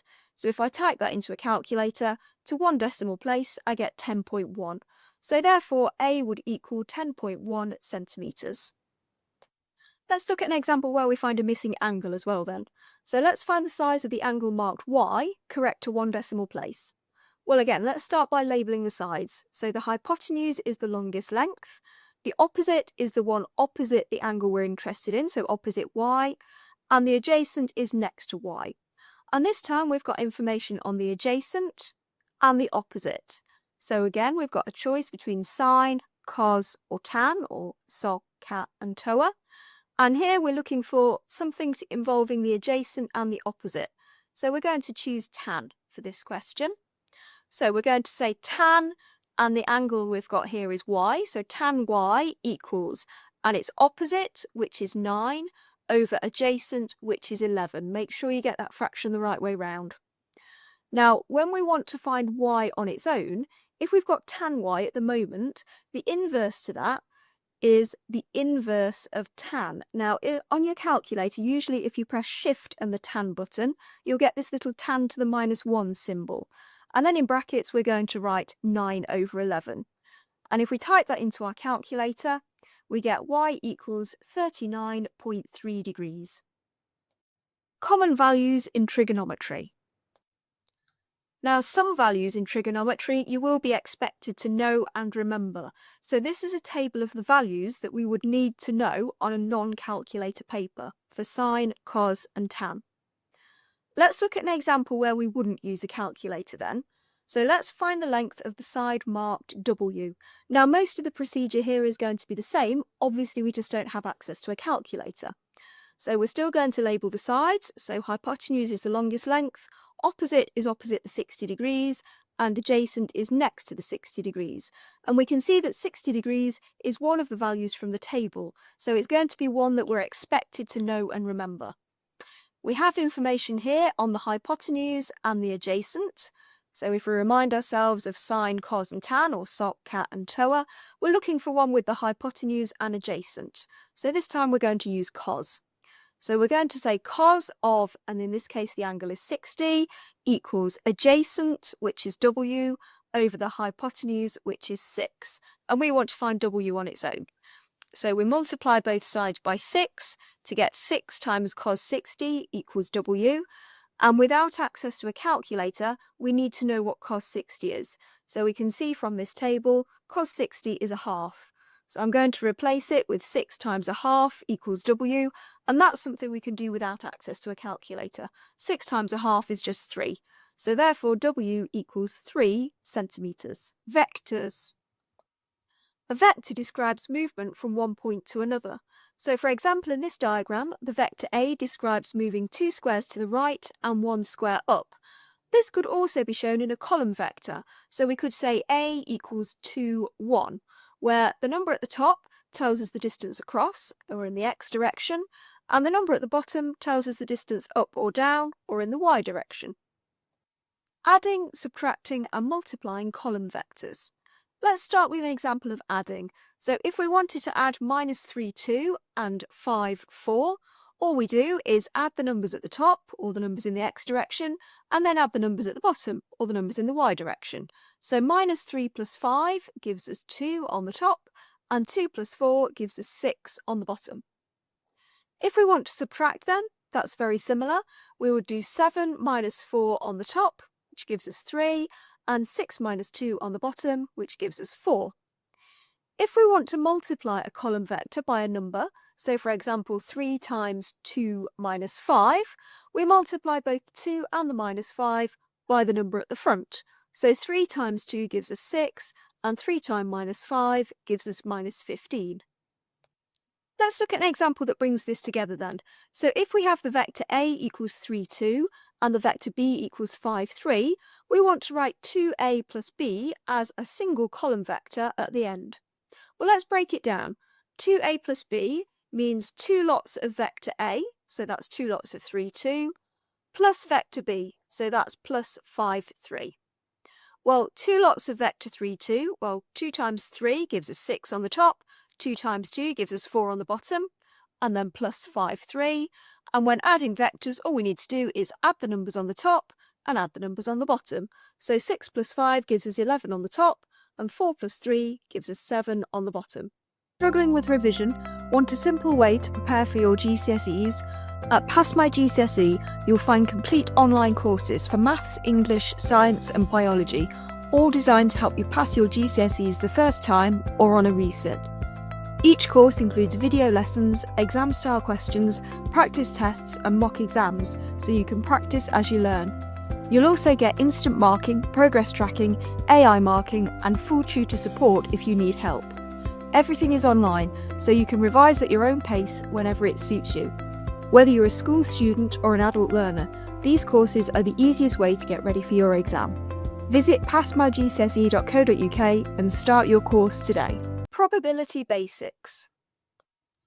Probability can be shown as a fraction, decimal or percentage, and this can be displayed on a scale from impossible to certain. So if we have a scale like this, impossible is at one end, certain is at the other, and even chance is in the middle. If something is impossible to happen, we'd say it has a probability of 0 or 0%. If something is certain to happen, we'd say it has a probability of 1 or 100%. And if something has an even chance of happening, we could say it has a probability of 0.5 as a decimal, or we could display it as a half, as a fraction, or 50%. If something is between impossible and an even chance, we'd say it's unlikely to happen. And if it's between an even chance and certain, we'd say it's likely to happen. For example, then, we might have the probability of it raining tomorrow is 30% on the weather forecast. Now, a bit of notation, we could also display that as P brackets rain equals 30%. So with this notation, the probability of the thing in the brackets is 30%. And if we wanted to display that on the number line, we'd write it here, between 0% and 50%. So we'd say that's unlikely. The probability of choosing a blue counter from a bag is 4/5. We could also write using the brackets notation as P brackets blue equals 4/5. And if we wanted to mark that on the scale, we'd mark it here. Nearly 1, but not quite. So we'd say that would be likely to happen. To calculate the probability of something happening, we say probability is the number of ways an outcome can happen divided by the total number of outcomes. Let's look at an example to clarify this then. So for example, a bag contains 3 red counters and 7 green counters. What is the probability of choosing a red counter? I'm going to use the brackets notation then. So the probability of choosing red, or P brackets red, equals. Now the thing we're interested in goes on the top. So that's the red counters in this case. And the total number of outcomes is on the bottom. So that's how many counters we have in total in this case. And we have 3 red counters out of a total of 10 counters altogether, 3 red and 7 green, so 10 in total. So the probability would be 3/10 as a fraction. If the question wanted our answer as a decimal, we'd say it's 0.3, and if it wanted it as a percentage, we'd say it's 30%, and any of those would be an acceptable answer. Calculating expected outcomes. So for example, Peter rolls a fair die 50 times. How many times would he expect the die to land on an even number? Well, if we're doing expected outcomes, what we find is the probability of the thing we're interested in, and then we multiply it by how many times we're doing the experiment. So the thing we're interested in here is the die landing on an even number. So let's find the probability of that first. So the probability of it landing on even, well, we've got 3 even numbers it could land on. It could land on 2, 4 or 6. So 3 goes on the top, and it's out of the total number of outcomes. Now it could land on 6 possible numbers, so it's going to be out of 6. And 3/6 we can simplify to a half. So that's the probability of the die landing on an even number. And then we're going to do this experiment 50 times. And so what we do is we'd expect it to land on an even number, a half multiplied by 50 times. And a half times 50 would be 25 times. Probabilities must add up to 1. So for example, if the probability of a train being late is 0.4, what is the probability of it not being late? Well, we know the probability of it being late and not late together must add up to 1. So therefore the probability of it not being late must be 1 minus 0.4, which is 0.6. Sample space diagrams. So a sample space diagram helps keep track of the outcomes. For example, Dan has 2 spinners numbered 1 to 3. He spins both spinners and then adds the values they land on. What is the probability of Dan recording a result higher than 4? Now that's quite a lot to hold in your head, so I'm going to draw this as a sample space diagram or a little table like this. And we can see the first spinner can land on 1, 2 or 3, and the second spinner can also land on 1, 2 or 3. And what Dan's going to do is then add together the scores that they land on. So if the first one lands on 1 and the second one lands on 1, he'd add them together to get 2. If the first lands on 2 and the second lands on 1, he'd add them together to get 3. And if the first lands on 3 and the second on 1, he'd add them together to get 4. And so on, we can fill in the rest of the table. So 1 plus 2 is 3, 2 plus 2 is 4, 3 plus 2 is 5, 1 plus 3 is 4, 2 plus 3 is 5, and 3 plus 3 is 6. So they're all the possibilities that he could get. Now, the question says, what is the probability of Dan recording a result higher than 4? So we can circle the results higher than 4. We've got 3 of them. So the probability of getting a total score higher than 4 is 3 possibilities out of a total of 9. We've got 9 options there in the whole table that we've filled in. So the probability is 3 over 9, which simplifies to 1 over 3. Listing outcomes. Sometimes the best way of showing the outcome of an experiment is just by listing the possible outcomes. So for example, Katie is making a 3-digit number containing the digits 1, 2 and 3. How many different 3-digit numbers could she make? Well, we need to be logical here as we're listing them. So I'm going to start with the obvious place, which is 1, 2, 3. And now for the next one, I'm going to keep the first digit the same and just switch the other 2 digits. So 1, 3, 2. Now let's list the options that start with a 2. So we could have 2, 1, 3 and keep the 2 the same at the beginning. We could have 2, 3, 1. And that's all the possibilities for starting with a 2. And finally, we could start with a 3. So we could have 3, 1, 2 or 3, 2, 1. And that must be all the options. We've exhausted everything doing it logically. So we've got 6 different 3-digit numbers that she could make. Frequency trees. Probability trees are a way of displaying information that's divided into groups. So for example, 125 children went on a school trip. They were divided into 2 groups, Group A and Group B. 65 children were in Group B, 32 of the children in Group A were boys, and there were 64 girls in total on the trip. A child was chosen at random. What is the probability the child was a girl in Group B? Now that's a lot of information to hold in your head. So a probability tree just displays that logically. And we can see we've got a tree here that's mostly blank, and we've got to fill in the rest of the information. And then we can use that to answer the final probability question. So we can see the 125 has been filled in for us because that's the total number of children. And the next piece of information says there were 65 children in Group B. So I'm looking at the Group B circle and I can fill in that that's 65. Now from there, I can also fill in Group A because we know that they must together add up to 125. So 125 take away the 65 we've already got gives us 60 in Group A. Next piece of information then is that 32 of the children in Group A were boys. So I'm looking at the Group A boys and I can fill in that's 32. From there, we can also fill in how many girls were in Group A because they must add up to 60. So 60 take away the 32 gives us 28 girls. The next piece of information then is that there were 64 girls in total on the trip. So I'm looking at the 2 girls circles and they need to add up to 64. So 64 take away the 28 girls I've already got, leaves me with 36 girls left in Group B. And finally from that, I can find how many boys are in Group B, because they must add up to 65 in total. So 65 minus 36 gives me 29 boys in Group B. And that's all the information now shown in a much more logical way. So we can use that to find the probability that the child chosen at random was a girl in group B. So I'm seeing there are 36 girls in group B, and there are 125 children in total. So therefore, the probability of a child being a girl in group B is 36 out of 125. Tree diagrams. Tree diagrams look quite similar to frequency trees then, but the difference with a tree diagram is that we're going to put the probability on the branches rather than the number of people or objects in the question. So for example, a box contains 3 green counters and 5 blue counters. Tommy picks out a counter, notes the colour and puts it back. He then picks out another counter, notes the colour and puts it back.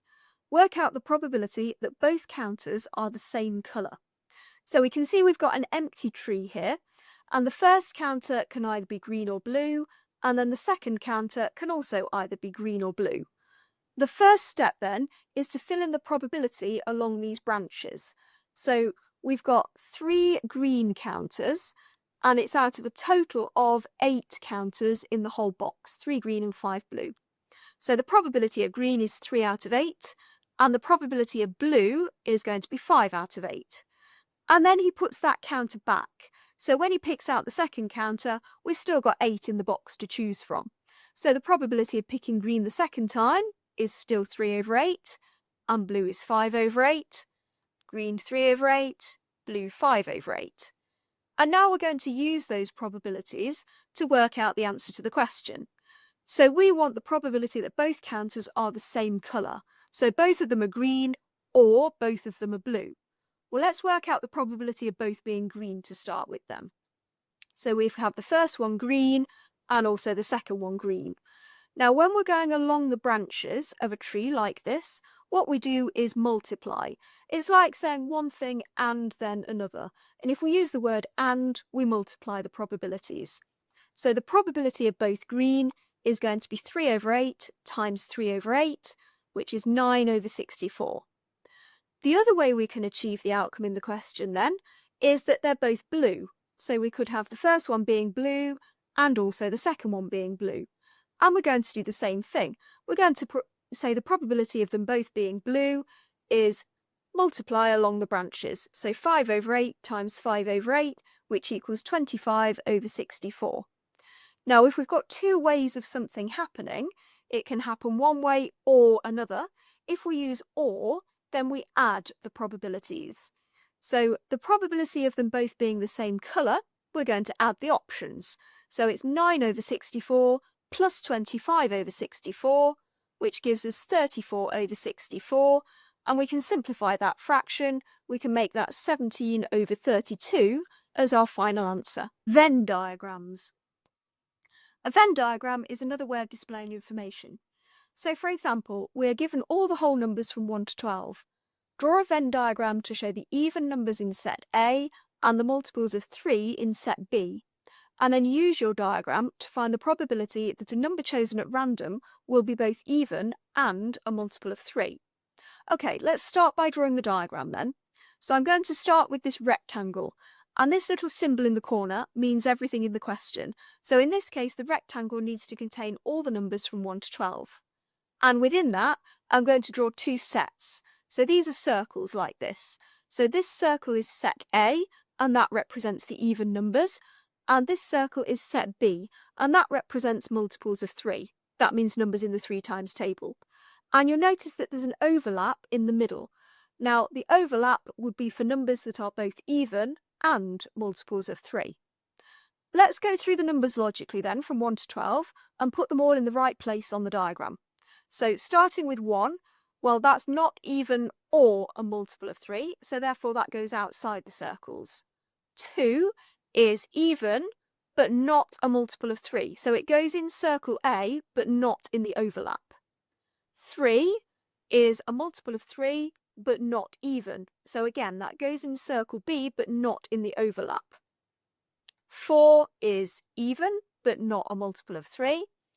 5 is neither, so that goes outside the circles completely. 6 is the first number that's both even and a multiple of 3, so therefore that goes in the overlap section in the middle. 7 is neither. 8 is even but not a multiple of 3. 9 is a multiple of 3 but not even, so not in the overlap. 10 is even but not a multiple of 3. 11 is neither, so that's on the outside. And finally 12 is both even and a multiple of 3, so that's in the overlap section. So we've now completed part A. We've drawn our Venn diagram. Part B then, we need to use that diagram to find the probability that a number chosen at random will be both even and a multiple of 3. So probability of even and a multiple of 3, well, that's the overlap section in the middle that we've been talking about. So we can see there we've got 2 numbers in that section out of 12 numbers in total. So the probability is 2 over 12, and that simplifies to 1 over 6. Mean, median, mode, and range. The mean, median, and mode are different types of average, and the range tells us how spread out our data is. So if we had a list of numbers as our set of data, this is how we would find each of these things. So to find the mean, we'd add up all the values in the list and then divide by how many values there are in that list. To find the median, we'd order the values in the list from smallest to biggest, and then we'd find the middle value. To find the mode, that's nice and easy, it's just the value that appears the most often. And finally, to find the range, we'd find the difference between the biggest value and the smallest value. Let's look at an example of finding all these things then. So the heights in centimetres of Laura's tomato plants are shown below. One plant is an outlier. First remove this from the data, then work out the mean, median, mode and range of the remaining plants. So an outlier is an item in your set that obviously doesn't fit. So it's a lot bigger or a lot smaller than all the other values. So looking at these heights of plants here, we can see that 94 is fairly obviously an outlier. So that's the one we're going to remove. And if we don't remove that, it can skew the data. Okay, so let's find the mean of the remaining plants then. So to find the mean, we add up all the values in the list and then divide by how many we've got.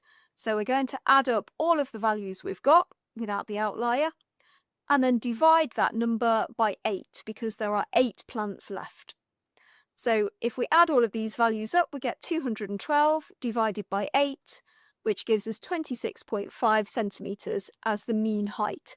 And that sounds sensible. Looking at those values, an average height of 26.5 seems reasonable. To find the median then, we need to put the values in order, smallest to biggest. So I'm going to rewrite this list of numbers from smallest to biggest, and then what we want to do is find the middle one. Now to find the middle one, what I like to do is cross off one from each end and work our way into the middle. So if we cross off, working our way into the middle, and we can see actually there is no middle value. If there is a middle value, then that's nice and straightforward, but here we're halfway between 2 numbers. So to find halfway between 2 numbers, what you do is add the 2 numbers together and then divide by 2. So in this case, it's 27 plus 28 and then divided by 2, which gives us 27.5 centimetres. And that makes sense, that is halfway between 27 and 28. So that will be the median. To find the mode, that's nice and easy. It's just the one that appears the most often. Now, of all these numbers, we only have one that appears twice, and that's 22 centimetres. So that must be the mode. And finally, we want to work out the range. Now, the range is the biggest minus the smallest. So the biggest is 34 centimetres, and the smallest is 19. So the difference between those is 15 centimetres. Sometimes we need to compare 2 different data sets. So for example, 2 classes took the same maths test. Class A had a mean score of 67 and a range of 14, and Class B had a mean score of 72 and a range of 21. Which class was better on average, and which class was more consistent? Now, if we talk about on average, what we're talking about there is the mean. So we're comparing the mean of these 2 classes. So the better score on average was Class B because it had a higher mean. When we talk about which is more consistent, that's the range. The range is how spread out the scores are. So if we have a high range, that means the scores are spread out and therefore not very consistent. If we have a low range, it means they're quite close together and therefore more consistent. So we would say here that class A had a lower range and so was therefore more consistent. Estimating the mean. If we have data in a grouped frequency table, we can't find the exact value of the mean, so therefore we have to estimate the mean instead. For example, the age of customers at a hairdresser's over a weekend is shown below. Estimate the mean age of the customers to the nearest year. So what this table's telling us then is that we've got 8 customers aged between 0 and 20, 14 customers aged between 20 and 40, and so on. And what we want to do is find the mean age of all of those customers. First up then, I'm going to tack a couple of columns onto this table. Sometimes the question gives you these blank columns, sometimes it doesn't, so be prepared to put them on if necessary. And the first thing I'm going to do is find the midpoint of each of the age categories. Now, why am I doing that? Well, at the moment we've got 8 people between 0 and 20, but we don't know where they are between 0 and 20. They could all be 2-year-olds or they could all be 18-year-olds. So what we assume is that they're all in the middle. We assume they're all 10 years old. So I'm going to write 10 as the midpoint for the first category. And for the next category, if they're between 20 and 40, we'd assume they were 30 years old as the midpoint. The next category, if they're between 40 and 60, we'd assume they were 50 years old. And if they're between 60 and 80, let's assume they're 70 years old. And then what we're going to do after that is the frequency times the midpoint. So we've got 8 customers that we're assuming are 10 years old. So the total of their ages would be 8 lots of 10 years old, which is 80. And again, let's do the same going down. So we've got 14 customers that we're assuming are 30 years old. So that will be 420 years in total. 21 customers at 50 years old will be 1,050 years in total, and 12 customers at 70 years old will be 840 years in total. Next then, we want to add all of these together. This is equivalent to adding a string of numbers together that we've seen before. So if we add all the ages together, we get a total of 2,390 years that all our customers' ages add up to together. And for the mean, we add them all together, and then we divide by how many there are. So we want to know how many customers there are in total. So this is the frequency column. So if we add up the frequency column, we can see that there were 55 customers in total. And to find the mean, we add them all together, which was our 2,390, and then we divide by how many there are, which was 55. So 2,390 divided by 55 gives us 43.45, and it's a decimal number that goes on. But the question does say estimate the mean age to the nearest year. So to the nearest year, this will be 43 years old. And do a sense check in your head. Does that sound sensible? Well, looking at the possibilities for the age categories, yes, 43 seems a sensible age as a mean. Pictographs. So as the name suggests, a pictograph is a way of displaying information using pictures or symbols. So for example, Brian sells cars. The number of cars he sold each month is displayed in the pictograph. In May, he sold 36 cars. Work out how many cars he sold in total during January to May. Well, we can see that circles must represent how many cars he sold each month. And we know that in May he sold 36 cars. So therefore 3 circles represents 36 cars. And we want to know how many cars the other months represent as well. Well, let's find out how much one circle represents. If 3 circles are 36, then one circle must be 12 cars, because 3 lots of 12 gives us 36. And we can see for the other months, we're also going to need the 3/4 circle, the half circle, and the quarter circle. So let's work out how many cars they represent as well. So the 3/4 circle must be 3/4 of 12 cars, which is 9 cars. The half circle must be half of 12 cars, which is 6 cars. And the quarter circle must be 1/4 of 12 cars, which is 3 cars. So now all we need to do is look at the other months and find out how many cars they represent. So in January, we've got 2 whole circles and a quarter circle. So that's 12, 12 and 3 cars, which is 27 cars altogether. In February, we've got 2 whole circles and a 3/4 circle. So that's 12 plus 12 plus 9 cars, which is 33. In March, we've got 3 whole circles and a half circle. So 12 plus 12 plus 6, which is 42. And in April, we've got a whole circle and a 3/4 circle. So 12 plus 9, which is 21. And then all we need to do to find the total number of cars that he sold in all of these months is add these up. So we're adding up 27, 33, 42, 21 and 36, and in total that comes to 159 cars. Stem and leaf diagrams. The stem and leaf diagram is another way of displaying information then, but this time we're going to use numbers rather than pictures or symbols. So a stem and leaf diagram looks like a grid. So we've always got the stem on the left and the leaf on the right. The leaf will always be the last digit of the numbers, and the stem is the other digits. So in this case, it will be the first 2 digits of each of these numbers. Let's start with the smallest number then. So the smallest number in this list is 156. So I'm going to put the 1 and the 5 in the stem and the 6 on the leaf. And we'll cross out 156 to keep track of the ones we've done. And also with your stem and leaf diagram, you must always have a key. So I'm going to write that 1, 5 and then line 6 means 156. And then we just fill in all the other numbers in the same way.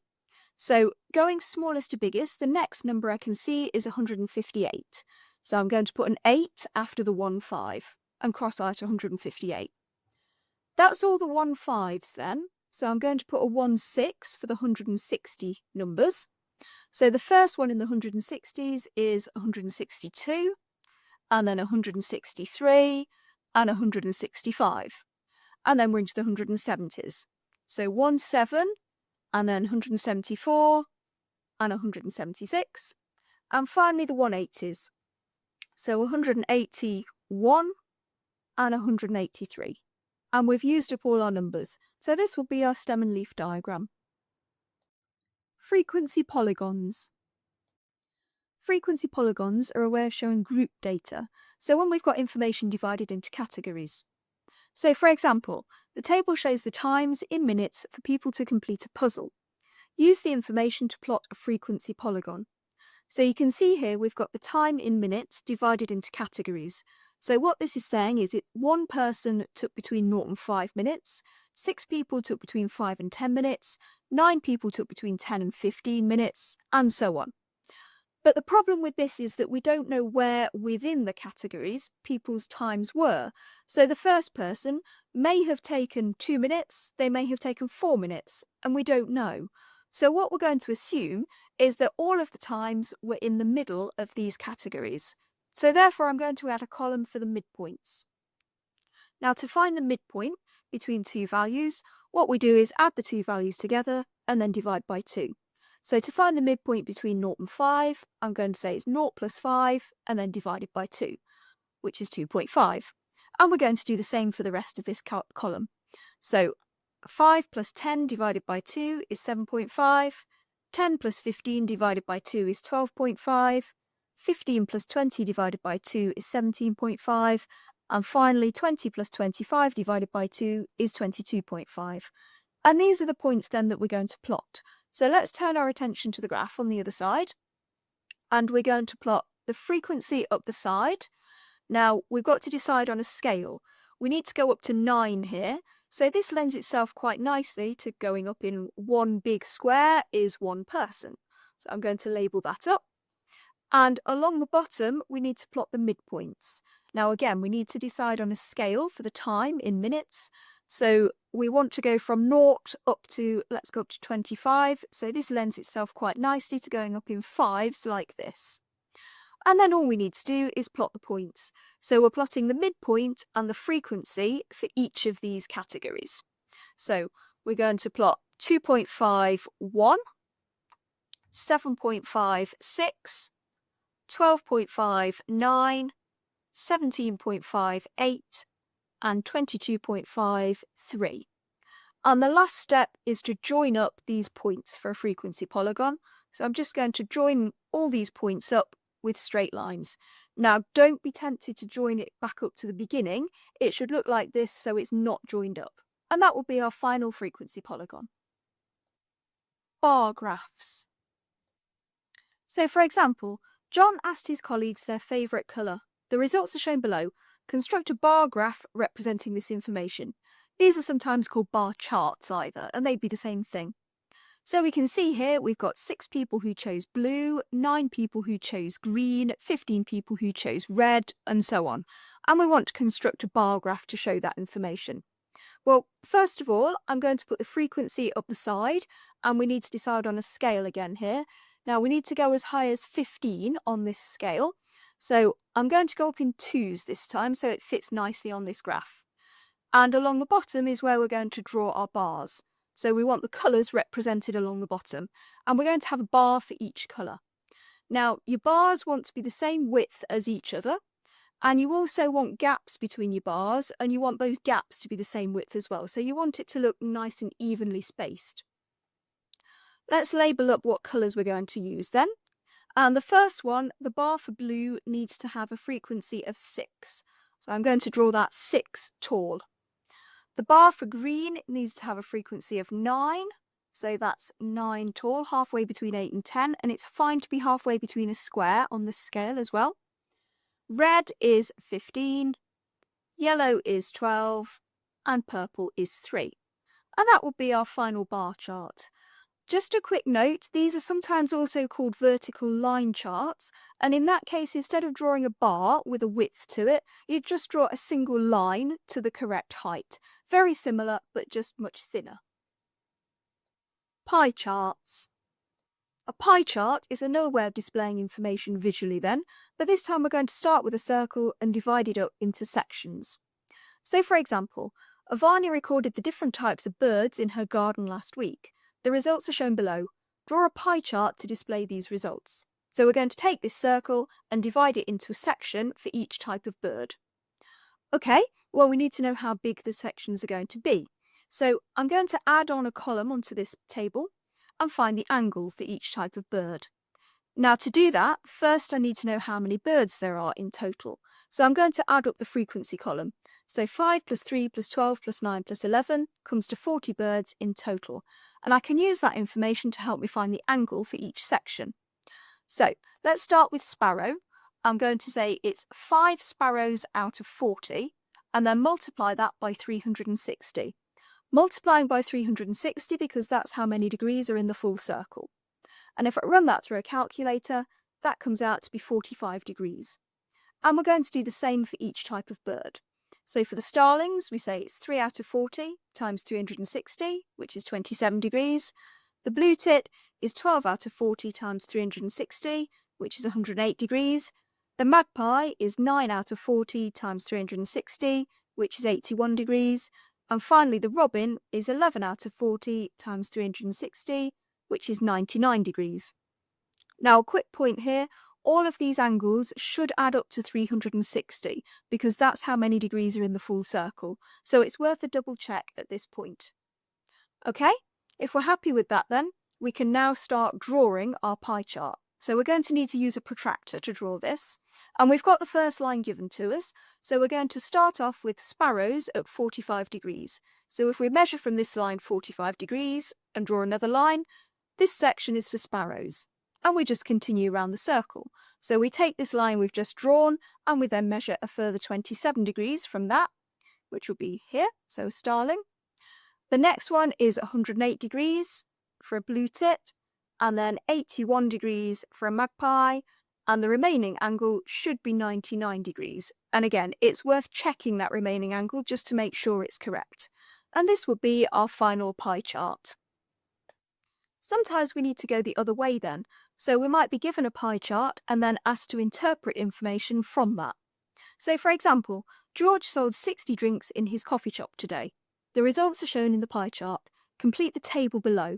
So we need to find how many cups of tea, how many cups of coffee, and so on that he sold for each category. Let's start by putting on the information we know then. The total of the frequency we know is 60 drinks because that's how many drinks he sold in total. So to find the frequency for each category, what I'm going to say is the first one is 126 out of 360. We know it's out of 360 because that's how many degrees are in the full circle. And then I'm going to multiply it by the total number of drinks. So 126 over 360, and then multiply that by 60, gets us 21. So he sold 21 cups of tea. And we do the same for each category. So for coffee, we say it's 102 out of 360 multiplied by 60 drinks, which is 17 cups of coffee. For hot chocolate, it's 60 degrees out of 360 multiplied by 60 drinks, gives us 10 cups of hot chocolate. And finally, for squash, we say it's 72 out of 360 multiplied by 60, which gives us 12 cups of squash. And it's worth double checking that all of these totals should add up to 60, which they do, so that will be our final answer. Scatter graphs. Scatter graphs are just points plotted on a graph then, and sometimes we need to use that to help us find an estimate of something. So for example, the number of ice creams sold in a shop on days with different temperatures is recorded in the table. Using the information, plot a scatter graph and a line of best fit. And then we need to use your line of best fit to estimate how many ice creams will be sold when the temperature is 15 degrees C. Okay, let's start by putting a scale on these axes. So I'm going to put the temperature across the bottom, and I can see that the highest temperature is 29 degrees. So I'm going to go from 0 to 30, and this scale lends itself quite nicely to going up in fives. The number of ice creams sold per day goes up the side then, and I can see that the highest number here is 33. So I'm going to go up to 35, and again it lends itself nicely to going up in fives here. And now all I need to do is plot the points. So the first one is 12, 7, so that's 12 across and 7 up. And then 25, 31, 9, 2, 29, 33, 18, 16, 21, 24, 14, 13, 6, 1, 16, 10, and finally 19, 22. And the question also wants us to draw a line of best fit. Now, a line of best fit will never be exact. Everyone's line will be a bit different. But what you need to do is try and get roughly the same number of points above and below the line, or as close as possible as you can to that. So something like this would be a good line of best fit. For part B then, we need to use your line of best fit to estimate how many ice creams will be sold when the temperature is 15 degrees C. So what I'm going to do here is look across the bottom to 15 degrees. I'm going to draw a line up so that it meets my line of best fit. And then I'm going to draw another line across so that it reaches the number of ice creams sold scale. And all I need to do is read off how many ice creams are on that axis. So it says 13 on that scale. So 13 ice creams is how many we'd estimate to be sold when the temperature is 15 degrees. Correlation. If there is a relationship between the two variables that are plotted on a scatter graph, we say there is a correlation. When we say variables, that means the thing we plotted on each axis. So on the previous example, that would have been the temperature and the number of ice creams sold. And we're testing to see if there's a relationship between those two things. So if you have a scatter graph that looks like this, and we could draw a line of best fit that would have a positive gradient, so going uphill from left to right, we'd say that has a positive correlation. If we had a scatter graph and the points go in the opposite direction, so if we would draw a line of best fit with a negative gradient, then we'd say that had a negative correlation. And finally, if you've got a scatter graph where the points are just all over the place and you can't really decide on a direction for the line of best fit, then we'd say that has no correlation. Struggling with revision? Want a simple way to prepare for your GCSEs? At Pass GCSE, you'll find complete online courses for maths, English, science and biology, all designed to help you pass your GCSEs the first time or on a resit. Each course includes video lessons, exam-style questions, practice tests and mock exams, so you can practice as you learn. You'll also get instant marking, progress tracking, AI marking and full tutor support if you need help. Everything is online, so you can revise at your own pace whenever it suits you. Whether you're a school student or an adult learner, these courses are the easiest way to get ready for your exam. Visit passmygcse.co.uk and start your course today.